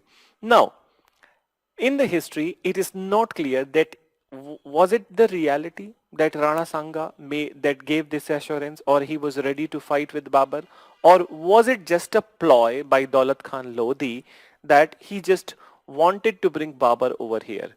So there are different versions. We don't need to go into the versions, but you just go by this thought that this is what was the assurance which was made to the Babur, and Babur decided to come to India.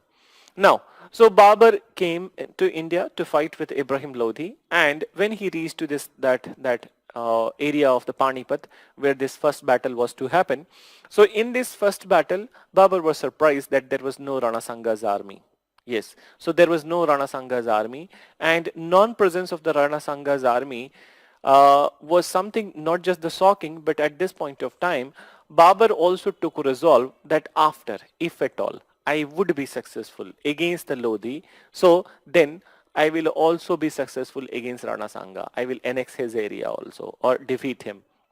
So this is what was the resolve which was made by the Babur at this point of time. Now the battle started. So battle started, and in the battle, the Babur's army was at the odds, because you know it was 1/10 of the Ibrahim Lodi's army. Then so 1/10 of the Ibrahim Lodi's army. Suppose that if Ibrahim Lodi has 1 lakh soldiers, so then Babur must be having 10,000. So it was a very small as army as compared to Ibrahim Lodi. But Babur won this battle. It seemed a surprise to many, but there are many reasons behind that why Babur was very successful in this battle. So there are two reasons which can be ascribed for this one. I'll be writing that on the board. I'll be telling you the strategy also, but first you listen. So one strategy of the Babur was Tulugma. His strategy of the Tulugma, which I'll mention, which I'll elaborate. Another thing which made Babur victorious was, for the first time in the Indian subcontinent, cannon was used. What is cannon? Top. So cannon was used and gunpowder was operated from the cannons. See, here I need to clear it that this question, I think there was one question related to this gunpowder kind of thing in 2015. So listen to it. See, that gunpowder was already known to Indians. It is not something which was not known to Indians. In fact, that gunpowder was used in India from very long time. And you know, there are places in Tamil Nadu, Sivakasi, which is famous for, even till this date, that they are create this gunpowder, and then so much of crockery is made over there.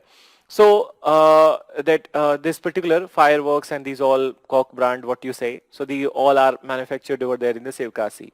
So Indians were having the knowledge of the gunpowder, but what was not there in India, operation of the gunpowder with the cannon. So for the first time cannon was used in India.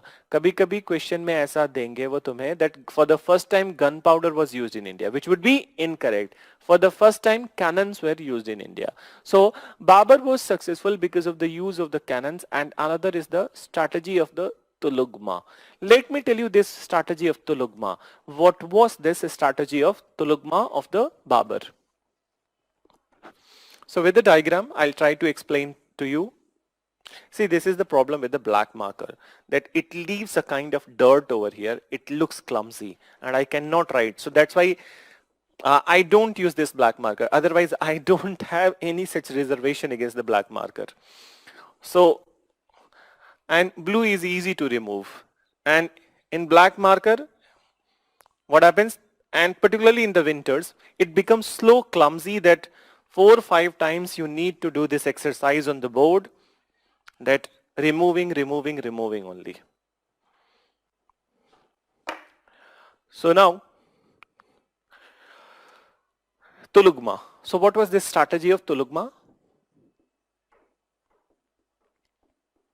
Listen, the general movement of the army. When you see that two fights are happening, and you must have seen many movies, in the movies, in historical movies, you must have seen that armies are going in this way, that one army, this kind of formation on one side and this kind of formation on the other side. So both of them are having same kind of formations. Then that in the front, defenders are there, then here horses are there, defenders, horses, elephants, then soldiers, then soldiers on taxi. So not taxi. So here also the same kind of setup is there. So general formation of the army was like this, and this way they were fighting with each other. You must have seen in many movies and serials and those historical fictions, historical TV serials or whatever. But what was this strategy of Tulugma? Since the number of the men were less with the Babur, so what he did, that the formation of the that Ibrahim Lodi's army was like this only. The traditional formation was there. Aage defenders honge, then cavalry men would be there in front, and defenders would be there at the front, and then soldiers would be there on foot, and then there would be elephants. So this kind of formation was there. But Babur, when he came over there in the Panipat, so he created that, rather than creating this kind of formation, going by the strategy of Tulugma, he created trenches in the circular fashion. Trenches in circular fashion.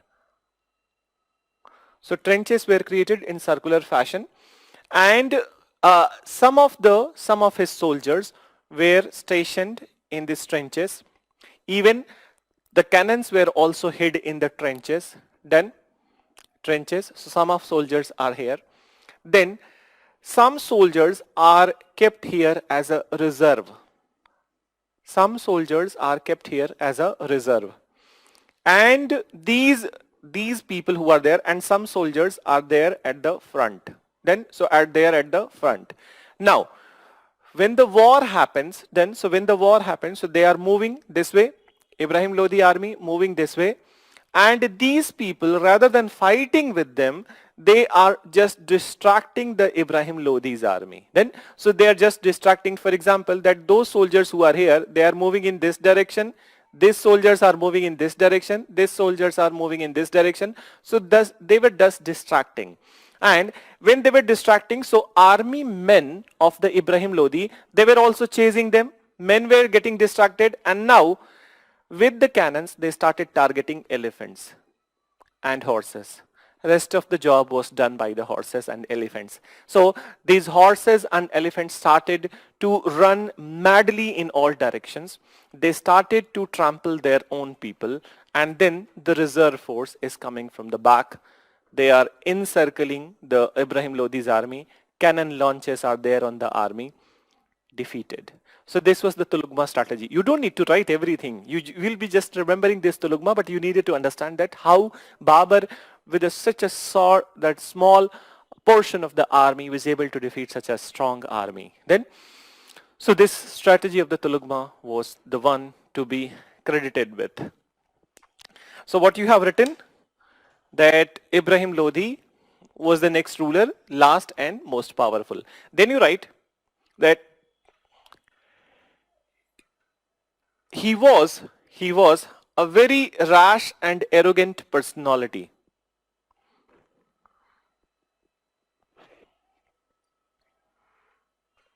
He was a very rash and arrogant personality, and diluted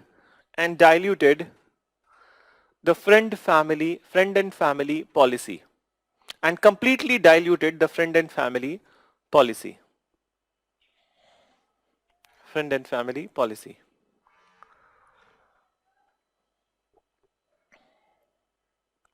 Then further you mention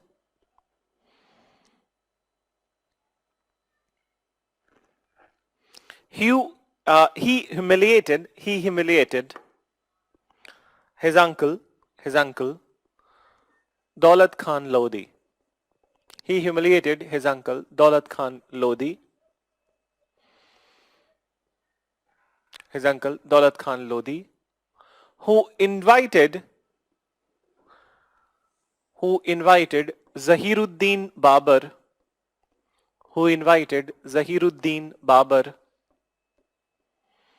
from Kabul, to fight Lodi. Zahiruddin Babur from Kabul to fight Lodi.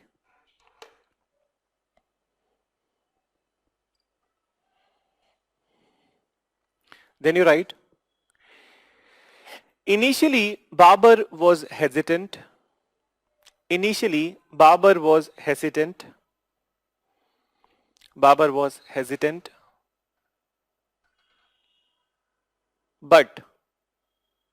But on assurance of Rana Sanga's support, of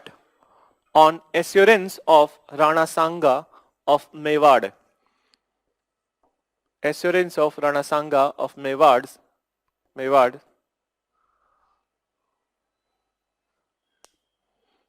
Rana Sanga of Mewad's support, Babur decided to fight Lodi.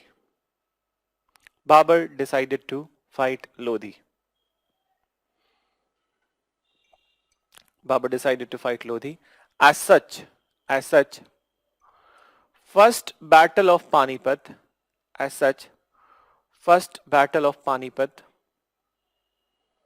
was fought between, in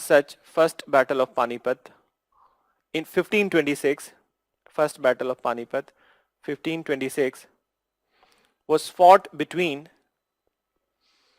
Babar and Ibrahim Lodi. Babar and Ibrahim Lodi.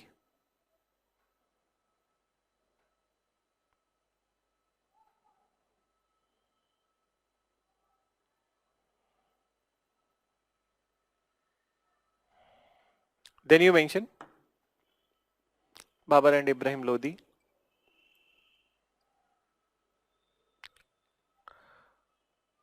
Babar defeated Lodi. Babar defeated Lodi due to the intelligent strategy of Tulugma. Babar defeated Lodi due to intelligent strategy of Tulugma. Intelligent strategy of Tulugma. Intelligent strategy of Tulugma, and for the first time, cannon was used in India by Babar. And for the first time, cannon was used in India by Babar. So this is how Babar became victorious against the Ibrahim Lodi, and he founded Mughals in India. So you write, Babar founded Mughals in India. So Babar founded Mughals in India. So now listen, you have seen that Delhi Sultanate, so many dynasties were there. But Mughal Empire, when we talk about, they are just one dynasty. Then, so in the Delhi Sultanate, so many dynasties were there, but in the Mughal Empire, there is only one dynasty, which we call Mughals. Now, before moving into the Mughals, I will be see that all the initiatives of all the peoples I have already covered. So there is no requirement of the separate headings then of the initiatives. In fact, that one last thing about the Delhi Sultanate that I'm going to tell you, and that I'm going to write, that different administrative departments during the Delhi Sultanate. And then I'll start with the Mughals. So please mention as a heading, just give me a minute, let me erase it.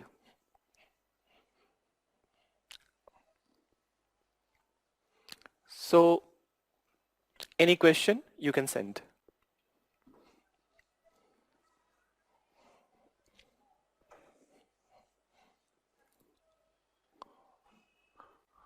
So you write a heading, different administrative departments,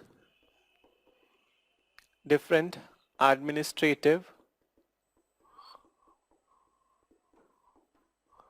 departments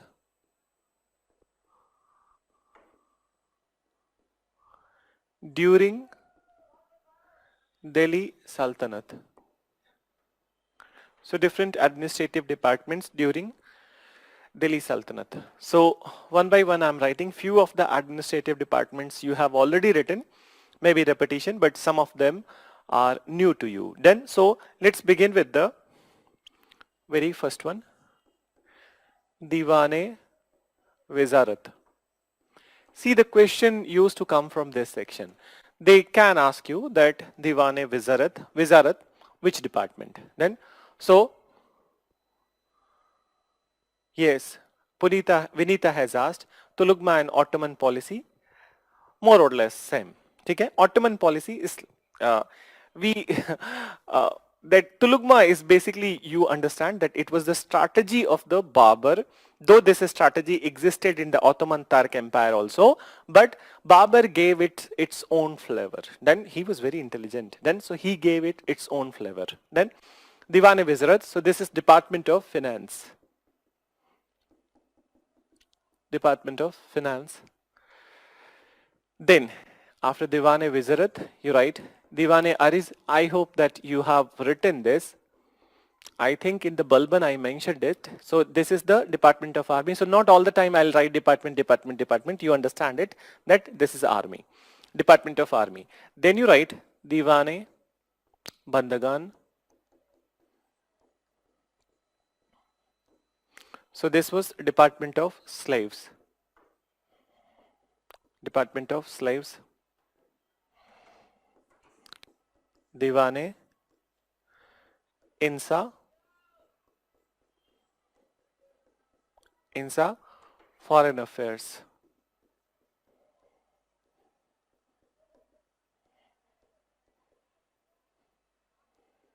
Foreign Affairs. Then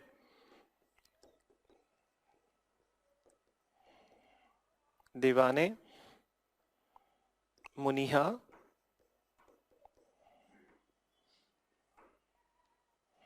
Diwane Muniha, and Department of Intelligence or spy. Intelligence likho, Department of Intelligence. You can also write system of spy. Then you write Diwane Mustaq Raj.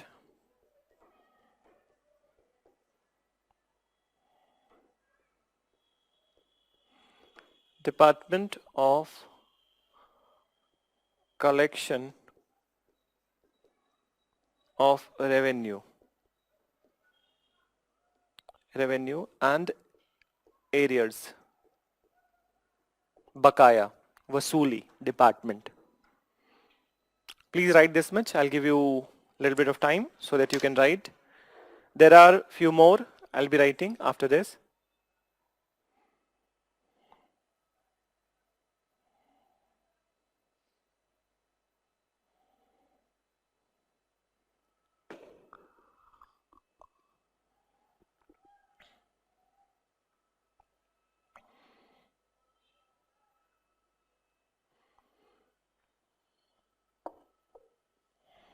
So let me write it on the other side. Here I'm writing Diwane Kohi. You have written this one, but again I'm writing agriculture. Then Diwane Risalat, ecclesiastical affair.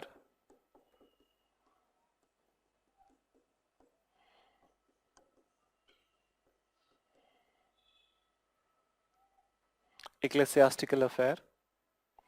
Then Diwane Kazi,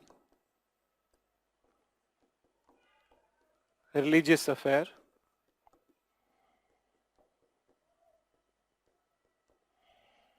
Religious affair.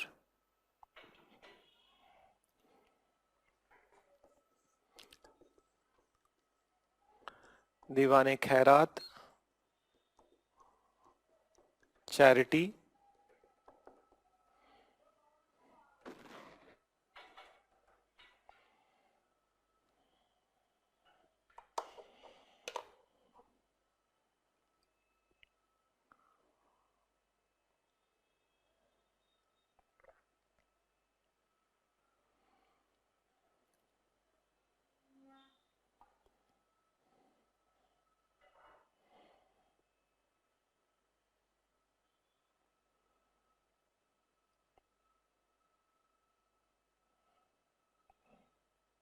So these are the some of the departments. Some of the departments.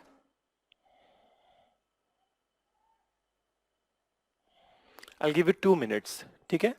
थोड़ा जल्दी लिखना.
So I hope you are done with the writing part. So I'll be starting with the Mughals right now. Okay? So I'm going to erase this part. I have given you enough time so that you can write these all departments. So now I'll begin with the Mughals. So I have the schedule right now. I think tomorrow we don't have the class, but on Monday, no, not tomorrow is the Monday. So next week, I think that there is, let me tell you that what is, I have the schedule. So I'll tell you that what,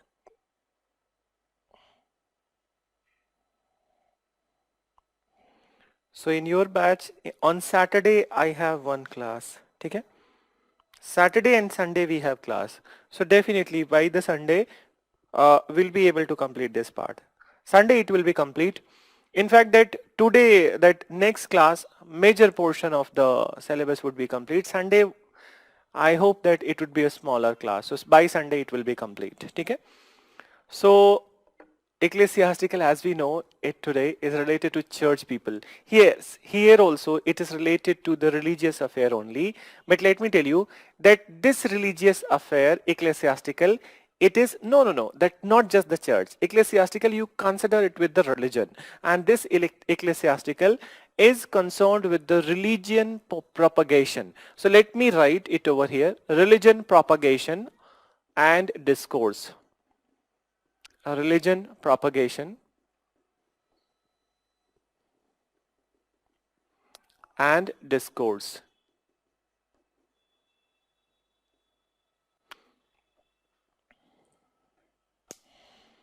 See, this is what we are writing in English. They have the word for the same. You are right, but this kind of thing must be there in all the religion. They call it Risalat. You are writing in English for your understanding. So now listen about the Mughals. So some of you have asked this question that related to lineage of the Mughals. So today I'll talk about the Babur. And first of all, let me clear this lineage. In fact, this was a question in 2016, I think. So Mughal Empire. And in Mughal Empire, as you know, that 1526 to 1707, we are going to read this, but in between there was tenure of the Shershah Suri, that was 1540 to 55. So 15 years Mughal rule was not there in India in between, but rest of the period is for the Mughal period. Then so when it comes to the lineage of the Babur, so listen to the lineage of the Babur, who was the founder of the Mughals. His lineage is from two sides. From the paternal side,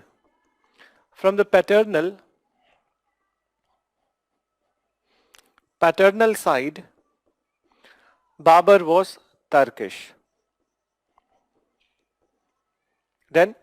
And he was lineage of Amir Timur. So he was, from the paternal side, his lineage was Amir Timur, or he was a Turkish. Then maternal side,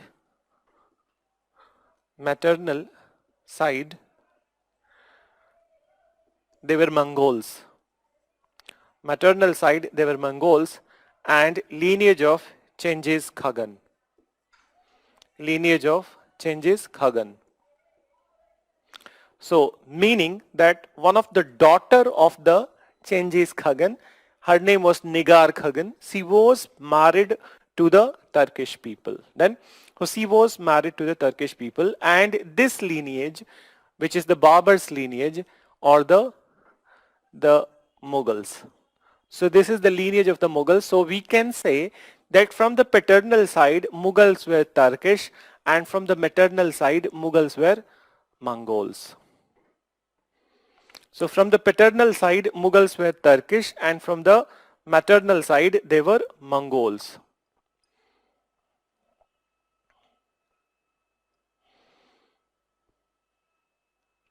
They were Mongols. So now, let's talk about the Babur.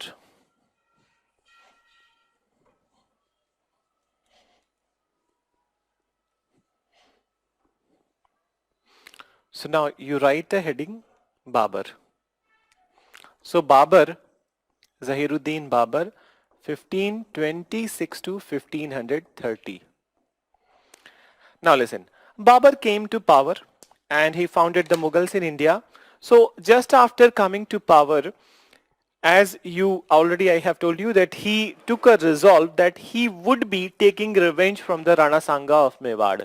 So what he did, that very next year in 1527, Babur fought a battle with the Rana Sangha of Mewar, and this battle was known as the Battle of Khandwa. Though he defeated Rana Sangha's army in the Battle of Khandwa, but it was not a complete defeat. And how we say complete defeat? When the ruler of that particular area is captured and he is eliminated, so that's how we call the complete defeat. So though the Babur defeated Rana Sangha of Mewar, but he was not able to hurt his pride too much. Now next year in 1528, he decided to weaken Rana Sangha of Mewar by attacking on one of the closest colleague of the Rana Sangha. His name was Medini Rai, and he was the ruler of the Chanderi. So Babur attacked on the Chanderi fort, and then there he thoroughly defeated the Chanderi people. In fact, it was not a defeat, but the Chanderi people inside the Chanderi fort, they, rather than many of the soldiers, rather than getting killed by the Babur's army, they killed themselves. And this is the instance where women of the fort, they also performed Johar. Then so in Chanderi fort also women performed Johar, and when Babur came to know about this particular incident, he was very critical of this one. Then that he was very critical that why to do this kind of thing? You must have surrendered rather than committing this kind of suicide. So that's another story, but otherwise this is what happened at this point of time. Moreover, these Afghans, that Lodhis who are defeated, they are not completely eliminated. And moreover, there was one new ruler who was emerging over there in the Bihar area, Sher-Shah Suri. Afghans were there in the Bihar area. They were also a challenge to the Babur. So they were also that these Afghans were challenged to a Babur, but till his tenure, Babur pushed them to Bihar and Bengal only. And finally he died in 1530. But before 1530, I'll tell you some stories also. Meanwhile, you write. So you write, Babur after coming to power,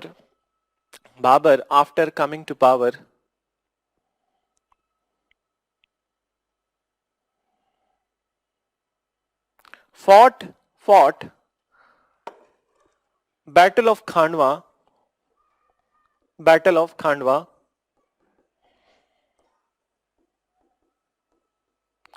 in 1527 with Rana Sangha of Mewar. Rana Sangha of Mewar.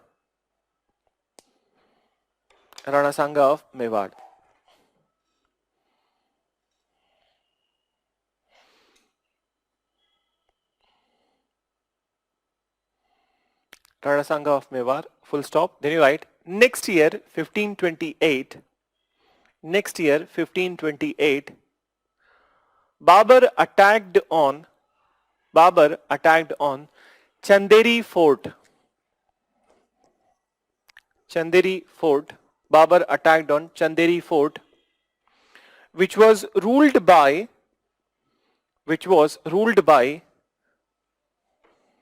the closest colleague of Rana Sangha,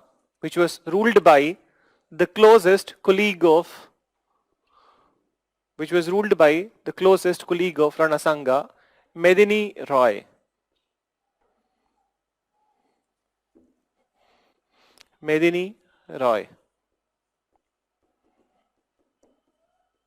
Then further you mention,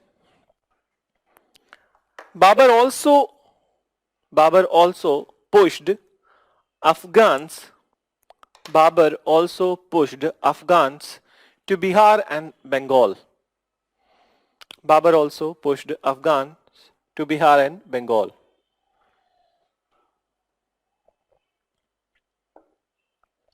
To Bihar and Bengal. Now listen a little bit. Babur, when we talk about the Babur, so Babur, though many times he is referred by many historians as the reluctant ruler in India.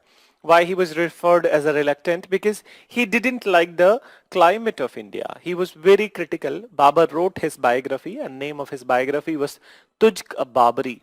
In this biography, he has written that how he detested the climate of India. In fact, that particularly in the northern India, he was very critical of the dust storms and everything. He didn't like the environment. Even he was critical about the kind of that appearance of the people in India. So he was not very kind of what I can say, that he was not very much liking the overall environment of India, and that's how very often he was going to his own place, Kabul, and coming back. And you know, Kabul is a difficult terrain. At that point of time, it was too difficult, so difficult terrain. He was going back and coming back, going back and coming back. In this process, what happened, that the eldest son of the Babur, Humayun, he felt terminally ill. And let me tell you one thing before moving into the episode of the Humayun. So first of all, Babur had some important sons of the Babur. So let me write. One is the Humayun, whom we are going to mention. Then there was one Askari, and one was Hindal, and another was Kamran. So these were some important sons of the Babur. So Askari, Hindal, Kamran. So Askari, Hindal, Kamran, and Humayun. So these were that younger ones, and Humayun was the eldest one. And Humayun was, in fact, he was closest to the Babur. Babur loved him a lot, and then he believed in Humayun a lot. Then, so once during his lifetime only, Babur asked Humayun. He said to Humayun that after I'm going to die, whenever I'm dying. So at that point of time, that after my death, you will become ruler, but take care of your brothers. Take care of your brothers and don't let them disaffected from you. Then, so don't let them disaffected from you. And if they commit some mistake, so you are the one who is the elder one, forgive them. Then, so Humayun, and only Humayun can pay heed to this kind of suggestion. They were not the one who can pay this kind of heed heed to this kind of suggestion. So Humayun took this suggestion or this request of his father to his heart then, and he fulfilled it later on. But listen, so what happened? So Babur was continuously, he was going to his own place, Kabul, and then he was coming back to India. Then so going back, coming back, going back, coming back. In this process, what happened, that his favorite son, his eldest son, Humayun, became terminally ill. So when Humayun became terminally ill, Babur was so much anxious, and Babur was so much in anxiety, and he was in problem, and he felt like that his world is going to end. So he was trying to find out the solution from each ends, from every sources. So somebody suggested that there is one Sufi saint. If you take his advice, so maybe it may help you.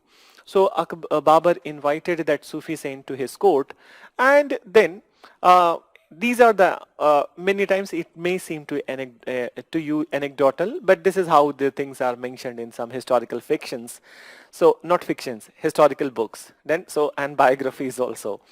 So this Sufi saint came to the court of the Babur and came to meet Babur. So he asked a question to the Babur, that what will you give in the lieu of the life of your son? Babur replied that I will give up my entire kingdom for the life of my son. So then that Sufi saint thought, and he said, I don't think it would be sufficient for your son's life. So when that Sufi saint said that I don't think it would be sufficient for your son's life, immediately Babur replied, I will give up my own life for my son. Then that Sufi saint, he stood up without uttering a word. He went to the door, and from the door he said, it would be sufficient. And he disappeared. A magical way में नहीं, मतलब he went away from that place. Before Babur can figure out that what he said and what kind of suggestion this was, the very next day only, Babur started to feel that Babur became ill, and condition started to get worsened. On the one hand, Babur's condition was getting worsened. On the other hand, Humayun, who was in coma, who was terminally ill, he started to regain consciousness. Then he started to regain consciousness, and the day came. The day came that Humayun regained full consciousness, and was the day Babur died. So this is the time from where onwards that Mughals started to take the Sufi saints very seriously. In fact, that all the Mughals they respected the Sufi saints. They paid visit to the Sufi Dargah and these all places. Then, in fact, Akbar also, Shah Jahan also, Jahangir also, everybody. Then, so they became serious about the Sufi saints. So this is how Babur died, and then Humayun became the next ruler, the unfortunate ruler. So please write.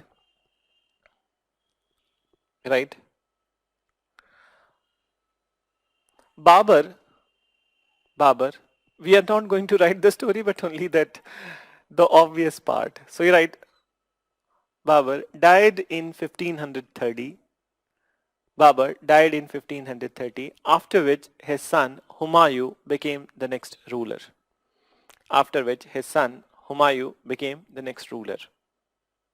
Now, let me tell you one more part of this story, that Babur, one of the last wish of the Babur was that he must be buried over there in the Kabul, then his own place. So what happened that since he died in India, so he was buried over there in the Yamuna, that on the banks of the Yamuna, but later on his buried body was transported over there to the Kabul, and then his graveyard is now in the Kabul. But he was originally buried over there in India. So this is what was the story of the Babur, which was short, but he did this particular thing, that establishment of the Mughals in India. Now, next class, I'm not going further from here onwards. So next class, we'll be talking about the Humayun and then Sher Shah Suri also. That Sher Shah Suri's tenure we are going to talk about, and then the Akbar. So next to what I said to you, that Saturday and Sunday we have class. So Saturday I'll be completing that, hopefully, that till the Aurangzeb, that before Aurangzeb all the parts would be completed, and then on Sunday we'll be talking about the Aurangzeb and the regional kingdoms which I left, particularly Vijayanagar and Behmani, that would be covered over there. Okay? So I'm winding up class over here. I have a second class. So we'll meet you on Saturday, and Sunday's class, hopefully it would be 2 hours, not more than that. बहुत ज़्यादा नहीं बचा है, so it would be 2 hours. Chalo, thank you for today.